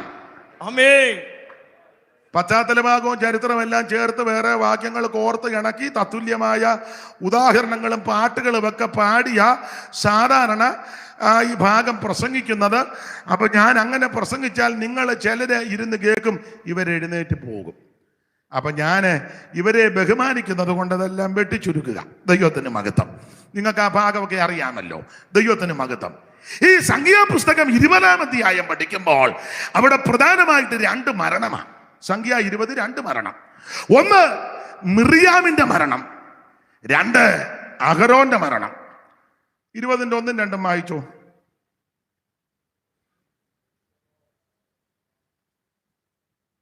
അനന്തരം ഇസ്രായേൽ മക്കളുടെ സർവ്വസഭയും 1-ാം മാസം സീൻ മരുഭൂമിയിലെത്തി. ജനം കാദേശിൽ പാർത്തു. അവിടെ വെച്ച് മിരിയാം മരിച്ചു. കാദേശിൽ വെച്ച് മിരിയാം മരിച്ചു. അവിടെ അവളെ അടക്കം ചെയ്തു. ഈ മിരിയാമിന്റെ മരണത്തിൽ നടുങ്ങി. കാരണം മിരിയാം മരിച്ചതിനെ പറ്റി വേദപഠിതാക്കൾ ഈ ഭാഗമൊക്കെ പഠിച്ചവര് പറയുന്നത് മിരിയാം വെള്ളം ഇറക്കാതെ എത്തുന്ന, വെള്ളം കുടിക്കാതാ അല്ല, ജീവിച്ചപ്പോ ഒത്തിരി പേരെ വെള്ളം കുടിപ്പിച്ചതാ. വിശേഷിച്ച് സംഖ്യ 12 ആങ്ങളെ നന്നായിട്ട് വെള്ളം കുടിപ്പിച്ചതാ. ഈ തള്ളയും മൂത്ത ആങ്ങളെയും കൂടെ ചേർന്ന് വീടാന്തരം കയറി നന്നായിട്ട് കുരുക്കൊപ്പിച്ച തള്ളയാ. ഇപ്പൊ തന്നെ വെള്ളം കുടിക്കാതെ ചത്തു. അങ്ങനെയൊക്കെ ഉണ്ടാവും. വെള്ളം കുടിക്കാതെ ആകുന്ന ആൾക്കാർ നമ്മുടെ ഇടയിലുണ്ട്. പ്രയാസം വരുമ്പോൾ അങ്ങോട്ട് കൊണ്ടുപോകും, അകത്തോട്ട് കയറ്റി നമ്മളിങ്ങനെ നോക്കി നിൽക്കുക. അവരെല്ലാം കൂടെ ഇണക്കിയിട്ടിരിക്കുക. വെള്ളം ഇറങ്ങാറാ ജാകുന്നത്. കൊണ്ടുചെന്നപ്പോഴേ ചത്തു. എന്നാലും പിന്നെ കാശുള്ള വീട്ടുകാരാണ് അവർ പറയും ചെറിയ അനക്കം ഉണ്ടെന്ന്. ആരനങ്ങിട്ടാ നമ്മൾ വെളിയിൽ നിൽക്കുക. എങ്ങനെയുണ്ട്? ഇന്നലെ ഇടത്തെ കണ്ട് ചെറുതായിട്ടൊന്ന് അനക്കി. നമ്മൾ ചെന്നപ്പോഴേ പറഞ്ഞു 3 പേര് കാനഡയിലും, ഒരാൾ അമേരിക്കയിലും, ഒരുത്തൻ ലണ്ടനിലും ഉണ്ട്. എന്നപ്പോഴേ അവർക്ക് മനസ്സിലായി ചില പണിയും കൂടെ നടപ്പുണ്ട്, തള്ളേനെ ഇവിടെ ഇട്ടെങ്കിൽ. അതിനെ അവർ പറഞ്ഞ കണ്ണൊന്നാണെങ്കിൽ ഇടത്തെ കണ്ണ് മിക്കവാറും. അവിടെ ഞാൻ ആ ഭാഗത്തേക്കൊന്നും പോകുന്നില്ല. ബിസിനസ്സും കൂടെ ആണല്ലോ ഇത്. എന്തായാലും കൊള്ളാം. മിരിയാം മരിച്ചത് വെള്ളം കുടിക്കാനാ. അടുത്ത വാക്യം വായിക്കുമ്പോ തെളിയും. ജനത്തിന് കുടിപ്പാൻ വെള്ളം ഉണ്ടായിരുന്നില്ല. ആ സ്ഥലത്ത് വന്നപ്പോ വെള്ളമില്ലായിരുന്നു, വെള്ളം ഇറങ്ങാറായാത്തത്. അപ്പൊ മിരിയാം മരിച്ചത് വെള്ളം ഇറങ്ങാറായാത്തത്. 2ാമത്തെ മരണം മൂത്ത ആങ്ങളയുടെ മരണം ആഗറോന്റെ 22 മുതൽ വായിച്ചു. കണ്ണിക തുടങ്ങുന്നത് 22.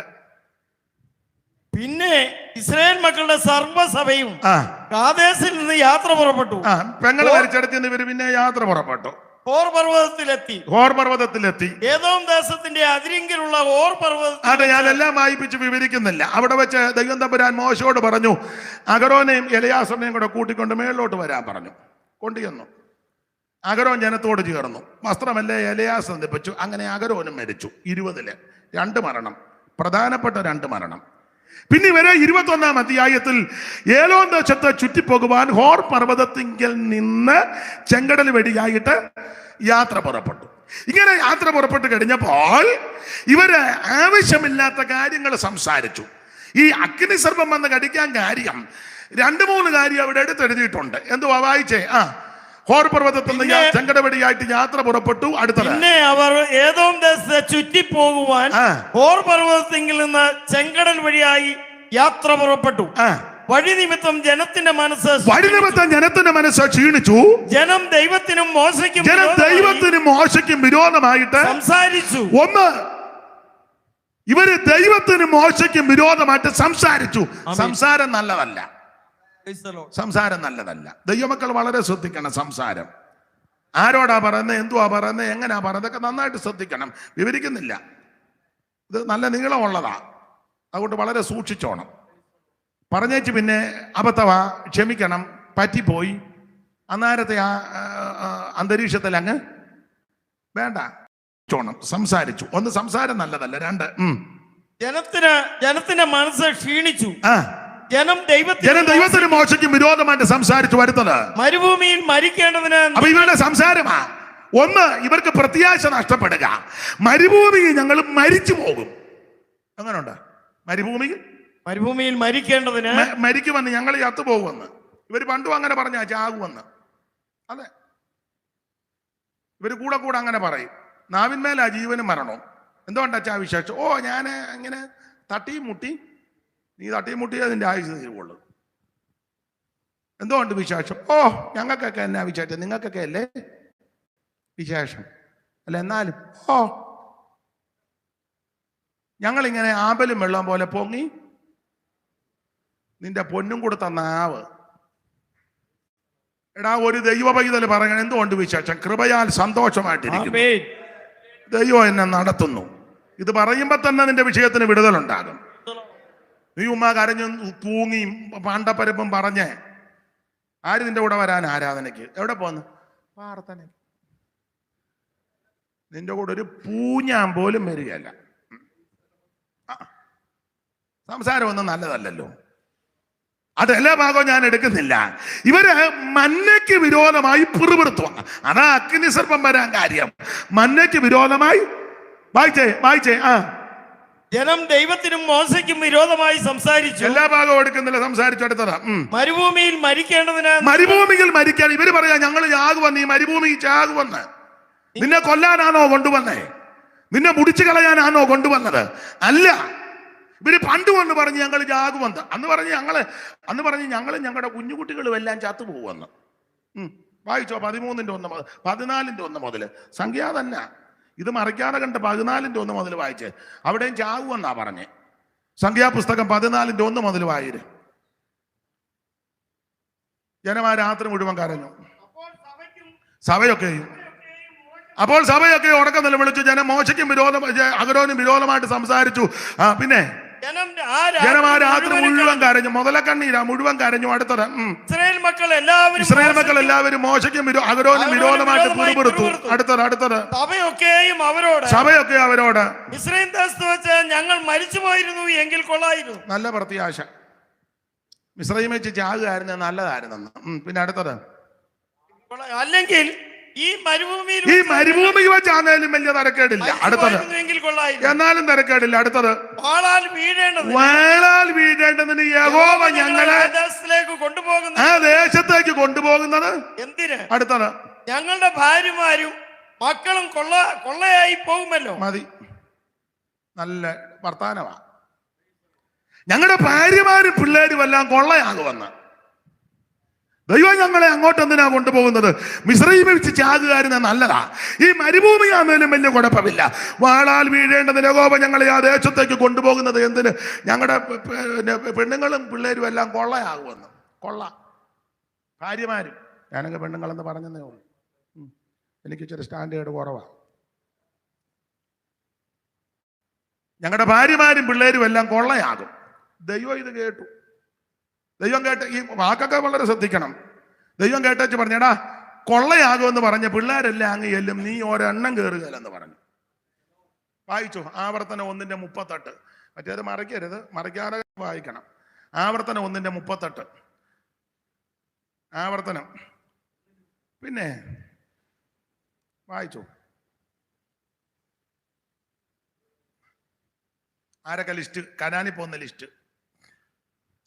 നിന്റെ ശുശ്രൂഷകനാകുന്ന നൂനമകൻ യോശുവ അവിടെ ചെല്ലും, അവനെ ധൈര്യപ്പെടുത്തുക. അവനാകുന്നു ഇസ്രായേൽ മക്കൾക്ക് ദേശം കൈവശമായി കൊടുക്കേണ്ടത്. അടുത്ത വാക്യം, കൊള്ളയാകുമെന്ന് നിങ്ങൾ പറഞ്ഞ കൊള്ളയാകുമെന്ന് നിങ്ങൾ പറഞ്ഞ നിങ്ങളുടെ കുഞ്ഞുകുട്ടികളും ഇന്ന് ഗുണദോഷങ്ങളെ തിരിച്ചറിയാത്ത നിങ്ങളുടെ മക്കളും അവിടെ ചെല്ലും. അതാ പണ്ടൊരാൾ വായിച്ചു, കൊള്ളയാകുമെന്ന് പറഞ്ഞ കുഞ്ഞുകുട്ടി അങ്ങ് ചെല്ലുവന്ന്. കുഞ്ഞുകുട്ടി പോകാൻ ഒരു സാധ്യത ഇല്ല. കുഞ്ഞൂട്ടിയും പോകാൻ സാധ്യതയില്ല, കുഞ്ഞുകുഞ്ഞൂട്ടിയും പോകാൻ സാധ്യതയില്ല. കൊള്ളയാകുമെന്ന് പറഞ്ഞ കുഞ്ഞുകുട്ടികളും ഇന്ന് ഗുണദോഷങ്ങളെ തിരിച്ചറിയാത്ത സകലതും അവിടെ ചെല്ലും. അപ്പൊ ഇവര് കൂടെ കൂടെ പറയാ ചത്തുപോകുമെന്ന്, ഞങ്ങളെ കൊല്ലും. ഇവിടെ ഇത് തന്നെ പറഞ്ഞത്, മരുഭൂമിയിൽ മരിക്കേണ്ടതിന് നിങ്ങൾ ഞങ്ങളെ കൊണ്ടുവന്നത് എന്തിന്? ഇവിടെ അപ്പവുമില്ല, വെള്ളവുമില്ല, ഈ സാരമില്ലാത്ത ആകാരം ഞങ്ങൾക്ക് വെറുപ്പ. ഒറ്റ വാക്കി പറഞ്ഞാൽ ഇവർ മന്നയ്ക്കെതിരെയാ സംസാരിച്ചത്. എന്നെ കേൾക്കുന്ന പ്രിയരെ, മന്ന യേശു ക്രിസ്തുവിന് നിഴല. ആ മന്നയ്ക്കെതിരെ അത് അഗ്നിസർപ്പം വരാൻ കാരണം ഇവര് മന്നയ്ക്കെതിരെ സംസാരങ്ങൾ നടത്തി. മന്ന യേശു ക്രിസ്തുവിന് നിഴല. എന്തുവാ നിഴലാകാൻ കാര്യം? ഒന്ന് രണ്ട് കാര്യം പറഞ്ഞാൽ ഭാഗം വിട. ഈ മന്നയെ പറ്റി നമ്മൾ 3 സ്ഥലത്താ പഠിപ്പിക്കുന്നത്. പുറപ്പാട് പുസ്തകം 16-ാം അധ്യായം 31-ാം വാക്യവും, സംഖ്യാപുസ്തകം 11-ന്റെ 8-ാം വാക്യവും, ഇപ്പം വായിച്ച 21-ാം അധ്യായം 4 മുതലുള്ള വാക്യവും. 3 സ്ഥലത്ത് 3 ഫലമാ. പുറപ്പാട് 16:31 തേൻ കൂട്ടിയ ദോശ പോലെ, സംഖ്യ 11-ന്റെ 8 എണ്ണ ചേർത്ത ദോശ. ഇപ്പൊ പറയാ സാരമില്ലാത്ത യാഗം. എല്ലാം ഞാൻ വ്യാഖ്യാനിക്കുന്നില്ല, ഞങ്ങൾക്ക് വെറുപ്പാണെന്ന്. ഒരു കാര്യം ദൈവമക്കളോ പറയാ, മന്നയ്ക്കൊരു കുഴപ്പവുമില്ല, കുഴപ്പം എനിക്ക് നിങ്ങൾക്കുമാ. മന്നയ്ക്ക് യാതൊരു കുഴപ്പമില്ല, കുഴപ്പം എനിക്ക് നിങ്ങൾക്കുമാ. കാരണം മന്ന യേശു ക്രിസ്തുവിന് നിഴല. അതിന് തെളിവ് ഒന്ന്, ഈ മന്ന ഉയരത്തിൽ നിന്ന് പൊഴിഞ്ഞു വന്നതാ. തിരുവചനം പഠിപ്പിക്കുന്നത് അവൻ ആകാശത്ത് നിന്ന് അപ്പം വർഷിപ്പിച്ചത് മന്ന യേശുവിന് നിഴല എന്ന് പറഞ്ഞാൽ ഇത് മുകളിൽ നിന്ന് വന്ന മന്ന, മുകളിൽ നിന്ന് വന്ന ഒരുവനെയുള്ളൂ, യേശു ക്രിസ്തു മാത്രം. ഫിലിപ്പിയ ലേഖനം പഠിപ്പിക്കുന്നത് ദൈവരൂപത്തിലിരിക്കെ ദൈവത്തോടുള്ള സമത്വം മുറുകെ പിടിച്ചുകൊള്ളണമെന്ന് വിചാരിക്കാതെ ദാസരൂപമെടുത്ത് വേഷത്തിൽ മനുഷ്യനായി തന്നെത്താൻ താഴ്ത്തി മരണത്തോളം, ക്രൂശിലെ മരണത്തോളം അനുസരണമുള്ളവനായി തീർന്ന യേശു ക്രിസ്തുവിന് നിഴലാണ് മന്ന. മോനെ മൈക്കൊന്നുകൂടെ നന്നാക്കണം, ഞാൻ ഒത്തിരി സ്ട്രെയിൻ ചെയ്യാതേണ്ടതായിട്ട് വരുന്നു. സുഖകരമല്ല. നന്നായിട്ട് യോഗം തീരുമ്പം പരുവക്കേടാകരുത്. ഞാൻ ആദ്യം സംസാരിച്ച പരുവത്തിനാക്ക്. അപ്പൊ ശ്രദ്ധിക്കുക, ഈ മന്ന കുഞ്ഞോച്ചാ 10:30 കഴിഞ്ഞ് വിളിക്കാൻ പറ. അപ്പൊ ശ്രദ്ധിക്കുക, ഞാനാ പ്രസംഗിക്കുന്ന പറ 10:30. അപ്പൊ ശ്രദ്ധിക്കുക, ഈ മന്ന യേശു ക്രിസ്തുവിന് നിഴല. ഇത് മുകളിൽ നിന്ന് വന്നതാ. സ്വർഗം വിട്ട് ഇറങ്ങി വന്നു, സ്വർഗമകൾ വെടിഞ്ഞു, ഏഴയ്ക്കു വേണ്ടി യേശു യാഗമായി. സ്വർഗം വിട്ടിറങ്ങി വന്നു, സ്വർഗമകൾ വെടിഞ്ഞു, ഏഴയ്ക്കു വേണ്ടി യേശു യാഗമായി. മോനെ എനിക്ക് ഒരു സുഖം വരുന്നില്ല, ഞാൻ ഒത്തിരി ശക്തി എടുക്കേണ്ടതായിട്ട് വരുന്നത്. അതെന്താ അങ്ങനെ? എന്തോ അതിന് പറഞ്ഞു. ഇതിന്റെ ആണോ? അത് പോയോ? ഞാനേ ഒത്തിരി അങ്ങ്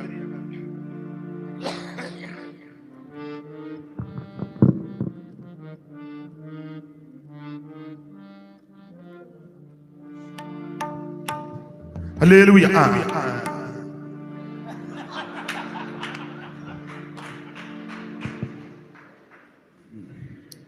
എന്നാ ഞാൻ ഇച്ചിരി കൂടെ പ്രസംഗിക്കാം.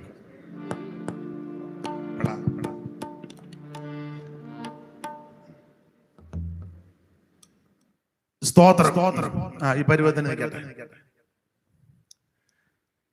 അപ്പൊ ഈ മന്ന യേശു ക്രിസ്തുവിന് നിഴല. ഒന്ന്, ഇത് മുകളിൽ നിന്ന് വന്നതാ മന്ന. മുകളിൽ നിന്ന് വന്ന ഒരുവനെയുള്ളൂ, യേശു ക്രിസ്തു മാത്രം. 2, ഈ മന്ന ക്രിസ്തുവിന് നിഴലാകാൻ കാര്യം ഇത് വളരെ ചെറുതാ മന്ന. കൊത്തമ്പാലരി പോലെ, ഏതാണ്ട് മല്ലിയുടെ വലിപ്പമൊക്കെ അങ്ങനെയാണെന്നോ ബേച്ചാ എന്ന് പറയുന്നു. അച്ചായനൊക്കെ നന്നായിട്ട് പഠിച്ചതാ. എനിക്ക് തോന്നുന്നു SABC പഠിച്ചത്. 10-60 കൊല്ലം മുമ്പെങ്ങാണ്ടാ പഠിച്ചത്. അതുകൊണ്ട് ഞാൻ പേടിച്ചാ നിൽക്കുന്നത്. നമ്മളിതുവരെ അത് കണ്ടിട്ട് പോലില്ല SABC എന്നാന്ന് പോലും. അപ്പൊ എന്തായാലും ഈ മന്ന വളരെ ചെറുതാ എന്ന് പറഞ്ഞാൽ വലിയവനായ ദൈവം എന്നെയും നിങ്ങളെയും രക്ഷിപ്പാൻ ചെറുതായി. അതാ മന്ന. നമ്മുടെ വലിപ്പഭാവം ഒന്നും ചെലവാകുകയല്ല കേട്ടോ. ഞാൻ വലിയ പുള്ളിയാ, ഞാൻ IPCയിലെ വലിയ പുള്ളിയാ, ചർച്ചോക്കോടിലെ വലിയ പുള്ളിയാ, ഞാൻ ഷാരോനിലെ വലിയ പുള്ളിയാ, ഞാൻ അസംബ്ലി സ്ക്വാഡിന്റെ വലിയ പുള്ളിയാ. നിന്റെ ഒരു കോഴ്സും നടക്കുകയല്ല. ഞാൻ അനീഷ് കാവാലമാ, ഞാൻ TPM-ലാ, ഞാൻ ഇവിടുത്തെ ആദ്യത്തെ. ഇതൊന്നും അവിടെ ചെലവാകും. തണ്ട് വെച്ച പടകും പ്രതാപമുള്ള കപ്പലൊന്നും അങ്ങ് ചെല്ലത്തില്ല. അവൻ താഴ്മയുള്ളവരെ മാത്രം ദൈവം ഉയർത്തും. Price the Lord. ഈ മന്ന ചെറുത്. വലിയവനായ ദൈവം എന്നെയും നിങ്ങളെയും രക്ഷിപ്പാൻ ചെറുതായി എന്ന് പറഞ്ഞാൽ ഈ കാണുന്ന അണ്ടകടാകം, ബ്രഹ്മാണ്ട കോടിടാണ്ടം, നമ്മൾ ചിന്തിക്കാലൊക്കെ നമുക്ക് ഭ്രാന്തുണ്ടാകും. ബ്രഹ്മാണ്ടം, കോടിടാണ്ടം, പ്രകടിത ഘടകം, തൽപ്പലാണ്ടം, തൃണാണ്ടം, ഡംബം, ഡിംബാഡിംബം എന്നൊക്കെയാ ഈ കാണുന്ന നക്ഷത്ര പങ്കുതികളും ഇന്ദു പ്രകാശവും ഒളിക്കും, ദിവാകരൻ ഉദിച്ച് ഉയർന്നളവിലെന്ന 9 കോടിയോട് 30 ലക്ഷം മൈൽ അമ്പരക്കുമാർ അകലത്തിലാണ് അസ്കരൻ. പ്രേക്ഷകർ എണ്ണിയിട്ടുള്ള നക്ഷത്രമാകമാനം സൂക്ഷ്മമായ 60 കോടി. അന്നെണ്ണിയപ്പോൾ കോടിക്കണക്കിന് നക്ഷത്രങ്ങൾ വാരി ബെതറിയിട്ടിരിക്കുന്ന ഈ ബ്രഹ്മാണ്ട കോടിടാണ്ടം, ആ ബ്രഹ്മാണ്ട കോടിടാണ്ടത്തിലെ പല ഗോളങ്ങൾ സൂര്യനേക്കാൾ വലിപ്പമുള്ളതും ഭൂമിയേക്കാൾ വലിപ്പമുള്ളതുമായ 100 കണക്കിന്, 1000 ലക്ഷക്കണക്കിന് ഗോളങ്ങൾ കിടക്കുമ്പോൾ അതിലൊരു ചെറിയ പൊട്ട് പോലായി ഈ ഭൂമി. മറ്റു കോളങ്ങളിൽ ചെന്ന് നോക്കിയാൽ അറിയാം ഭൂമിയുടെ വലിപ്പം. ഒരു പൊട്ട്, ആ പൊട്ട് പോലുള്ള ഭൂമിയിൽ 4/3 ഭാഗവും വെള്ളം. കര തന്നെ കുറച്ചേ ഉള്ളു. കരകിൽ തന്നെ പല പരുവക്കേട. ആ കരകിടെ ഒരു ചെറിയ പൊട്ട് പോലുള്ള സ്ഥലം ആ പലസ്തീന്, ഒരു ചെറിയ നാട്. സൂക്ഷിച്ചു നോക്കിയാലേ കാണൂ, എന്നാലും കാണുകയില്ല. പലസ്തീന്, അവിടെ ഒരു ചെറിയ ഗ്രാമമാ നസറേത്ത്. അവിടെ ഒരു ചെറിയ, എൻ്റെ ഭാഷ, ഒരു ചെറിയ വീട്. ആ ചെറിയ വീട്ടിൽ ഒരു ചെറിയ പെൺകുട്ടി, ഒരു 5.5 അടി പൊക്കം, ചിലപ്പോൾ കൂടാനും കുറയാനും സാധ്യത ഉണ്ട്. അത് പറഞ്ഞു സഭ രണ്ടാകരുത്. 5.5 അടി അല്ലെ 5 അടി. ഒരു ചെറിയ സഹോദരി, യോഗ്യ, മാന്യ, നല്ലൊരു മാന്യ സഹോദരി, കന്യക. ആ കന്യകയുടെ ഉദരത്തിൽ സാധാരണ പഴയ കണക്ക് 1 ചാൺ വയറെന്നൊക്കെയാ പറയുന്നത്. ആയിക്കോട്ടെ, 1 ചാൺ വയർ അളവാ. ഇതിനകത്ത് എൻ്റെ ഭാഷയിലങ്ങ് പറയാം, സയൻസ് ഒന്നും പഠിച്ചതല്ല, പോഷത്തരവാനെ തെറ്റുണ്ട്, ക്ഷമിക്കണം. ഇതിനകത്തൊരു ഗർഭപാത്രം. മനസ്സിലാക്കണം, ഈ ബ്രഹ്മാണ്ട കോടിടാണ്ടത്തിൽ കോടിക്കണക്കിന് നക്ഷത്രങ്ങൾ, ഭൂമിയേക്കാൾ വലിപ്പമുള്ള നക്ഷത്രങ്ങളുള്ള ഈ അണ്ടകടാകത്തില് ഒരു ചെറിയ പൊട്ടാകുന്ന ഭൂമിയുടെ 4/3 ഭാഗവും വെള്ളം, 1 ഭാഗം കര.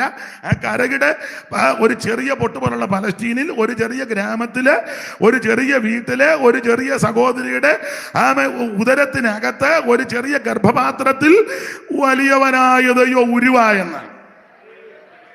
Price the Lord. വലിയവനായ ദൈവം ഉരുവായി. അതാ മന്ന.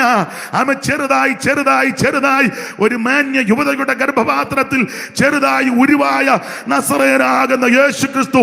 അതാണ് മന്ന. എന്തിനാണെന്നറിയാമോ? എന്റെയും നിന്റെയും വലിപ്പമല്ല ഒന്ന് കുറയ്ക്കാനും, നമ്മൾ വലിയവരല്ലെന്ന് സമ്മതിക്കാനും, നമ്മുടെ വലിപ്പം കൊണ്ടൊന്നും നടക്കത്തില്ലെന്ന് അംഗീകരിച്ച് വലിയവനായ ദൈവത്തെ ഭജിക്കുവാൻ, വലിയവനായ ദൈവത്തെ സേവിക്കുവാൻ, എനിക്ക് നിനക്ക് വേണ്ടി വലിയവനായ ദൈവം ചെറുതായിട്ട് ഇറങ്ങി വന്നെന്ന്. ദൈവത്തിന് മഹത്വം, ദൈവത്തിന് മഹത്വം. മനുജനായി കാണപ്പെട്ടോ വേഷത്തിൽ മനുജനായി. ഓ മനുജ ജന്മം എടുത്ത നിന്നെ വാഴ്ത്തിടുന്നേ ഞാൻ. മനുജ ജന്മം എടുത്ത നിന്നെ വാഴ്ത്തിടുന്നു ഞാൻ. ഓ വാഴ്ത്തിടുന്നു ഞാൻ. എന്റെ രക്ഷകനെ നന്ദിയോടെ ശ്രദ്ധിക്കുക. ഈ മന്ന യേശു ക്രിസ്തുവിന്റെ നിഴലാ. അപ്പോൾ 1, ഇത് മുകളിൽ നിന്ന് വന്നതാ. 2, ഇത് ചെറുതായി, വലിയവനായ ദൈവം ചെറുതായി എന്നെ നിങ്ങളെയും രക്ഷിക്കാൻ. ഒരു കാര്യം ഇവിടെ പറഞ്ഞ ആ ഭാഗം ഇവിടെ. 3, മന്ന വാതിൽക്ക കിടപ്പുണ്ട്.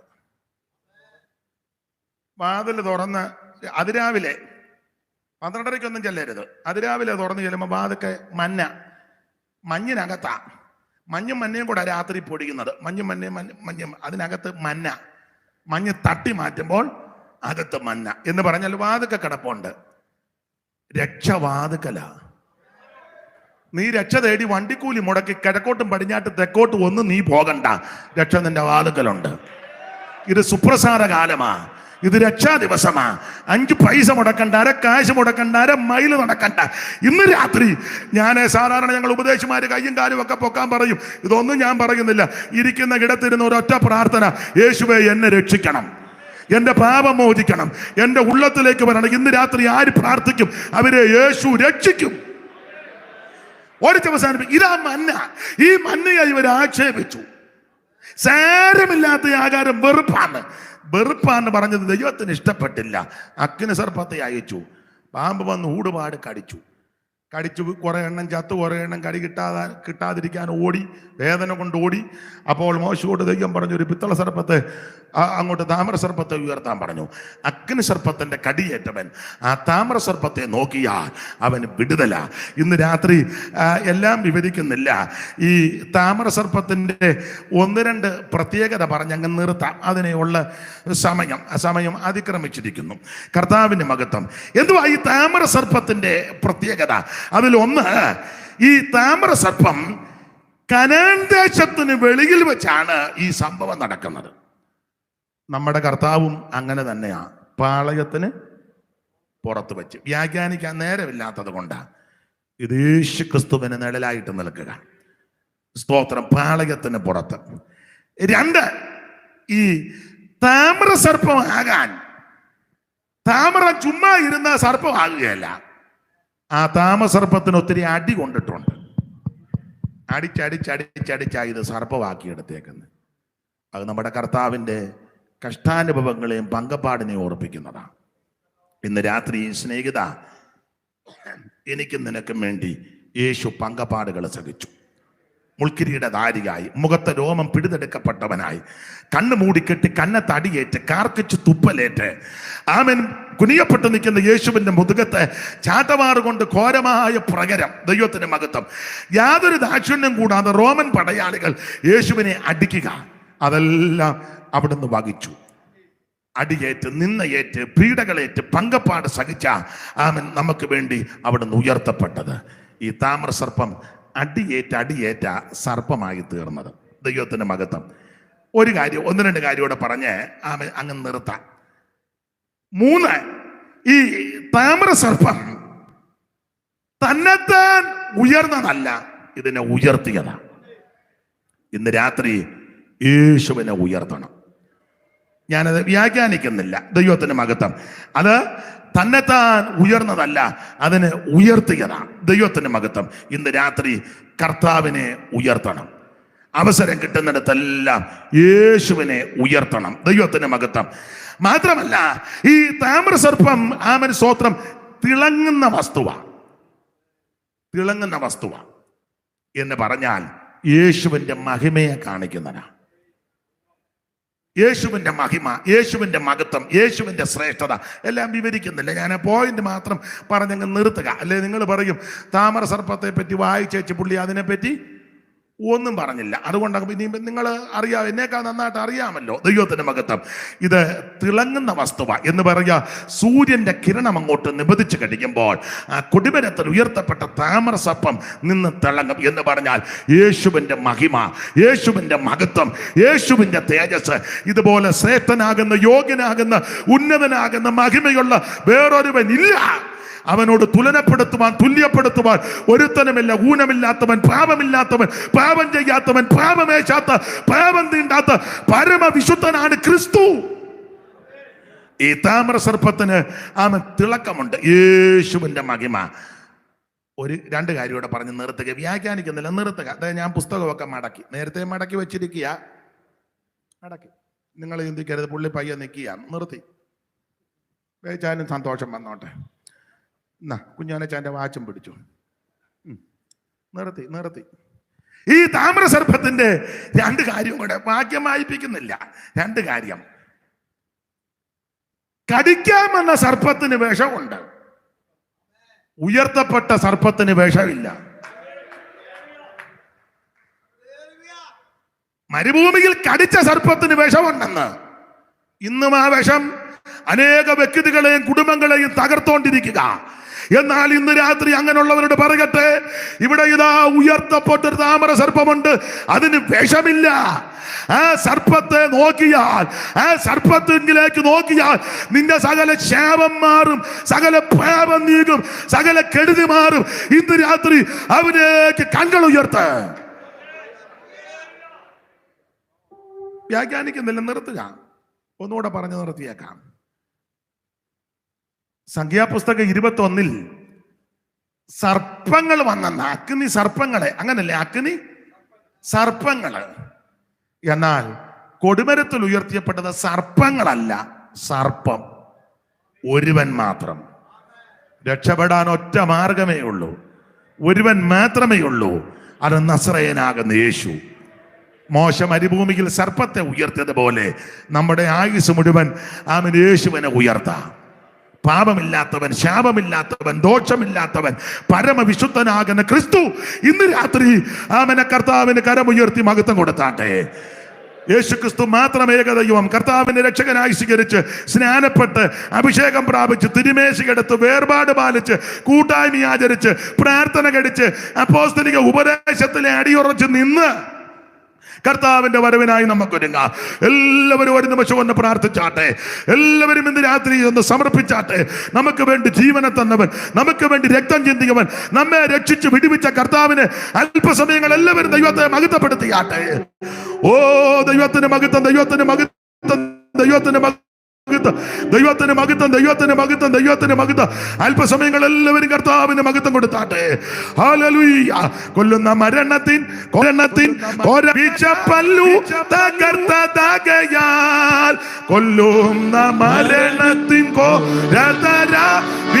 പല്ലു തകർത്തതാകയാൽ, ഇനി തല്ലും ഭയമില്ല മൃത്യുവിനെ നമ്മൾ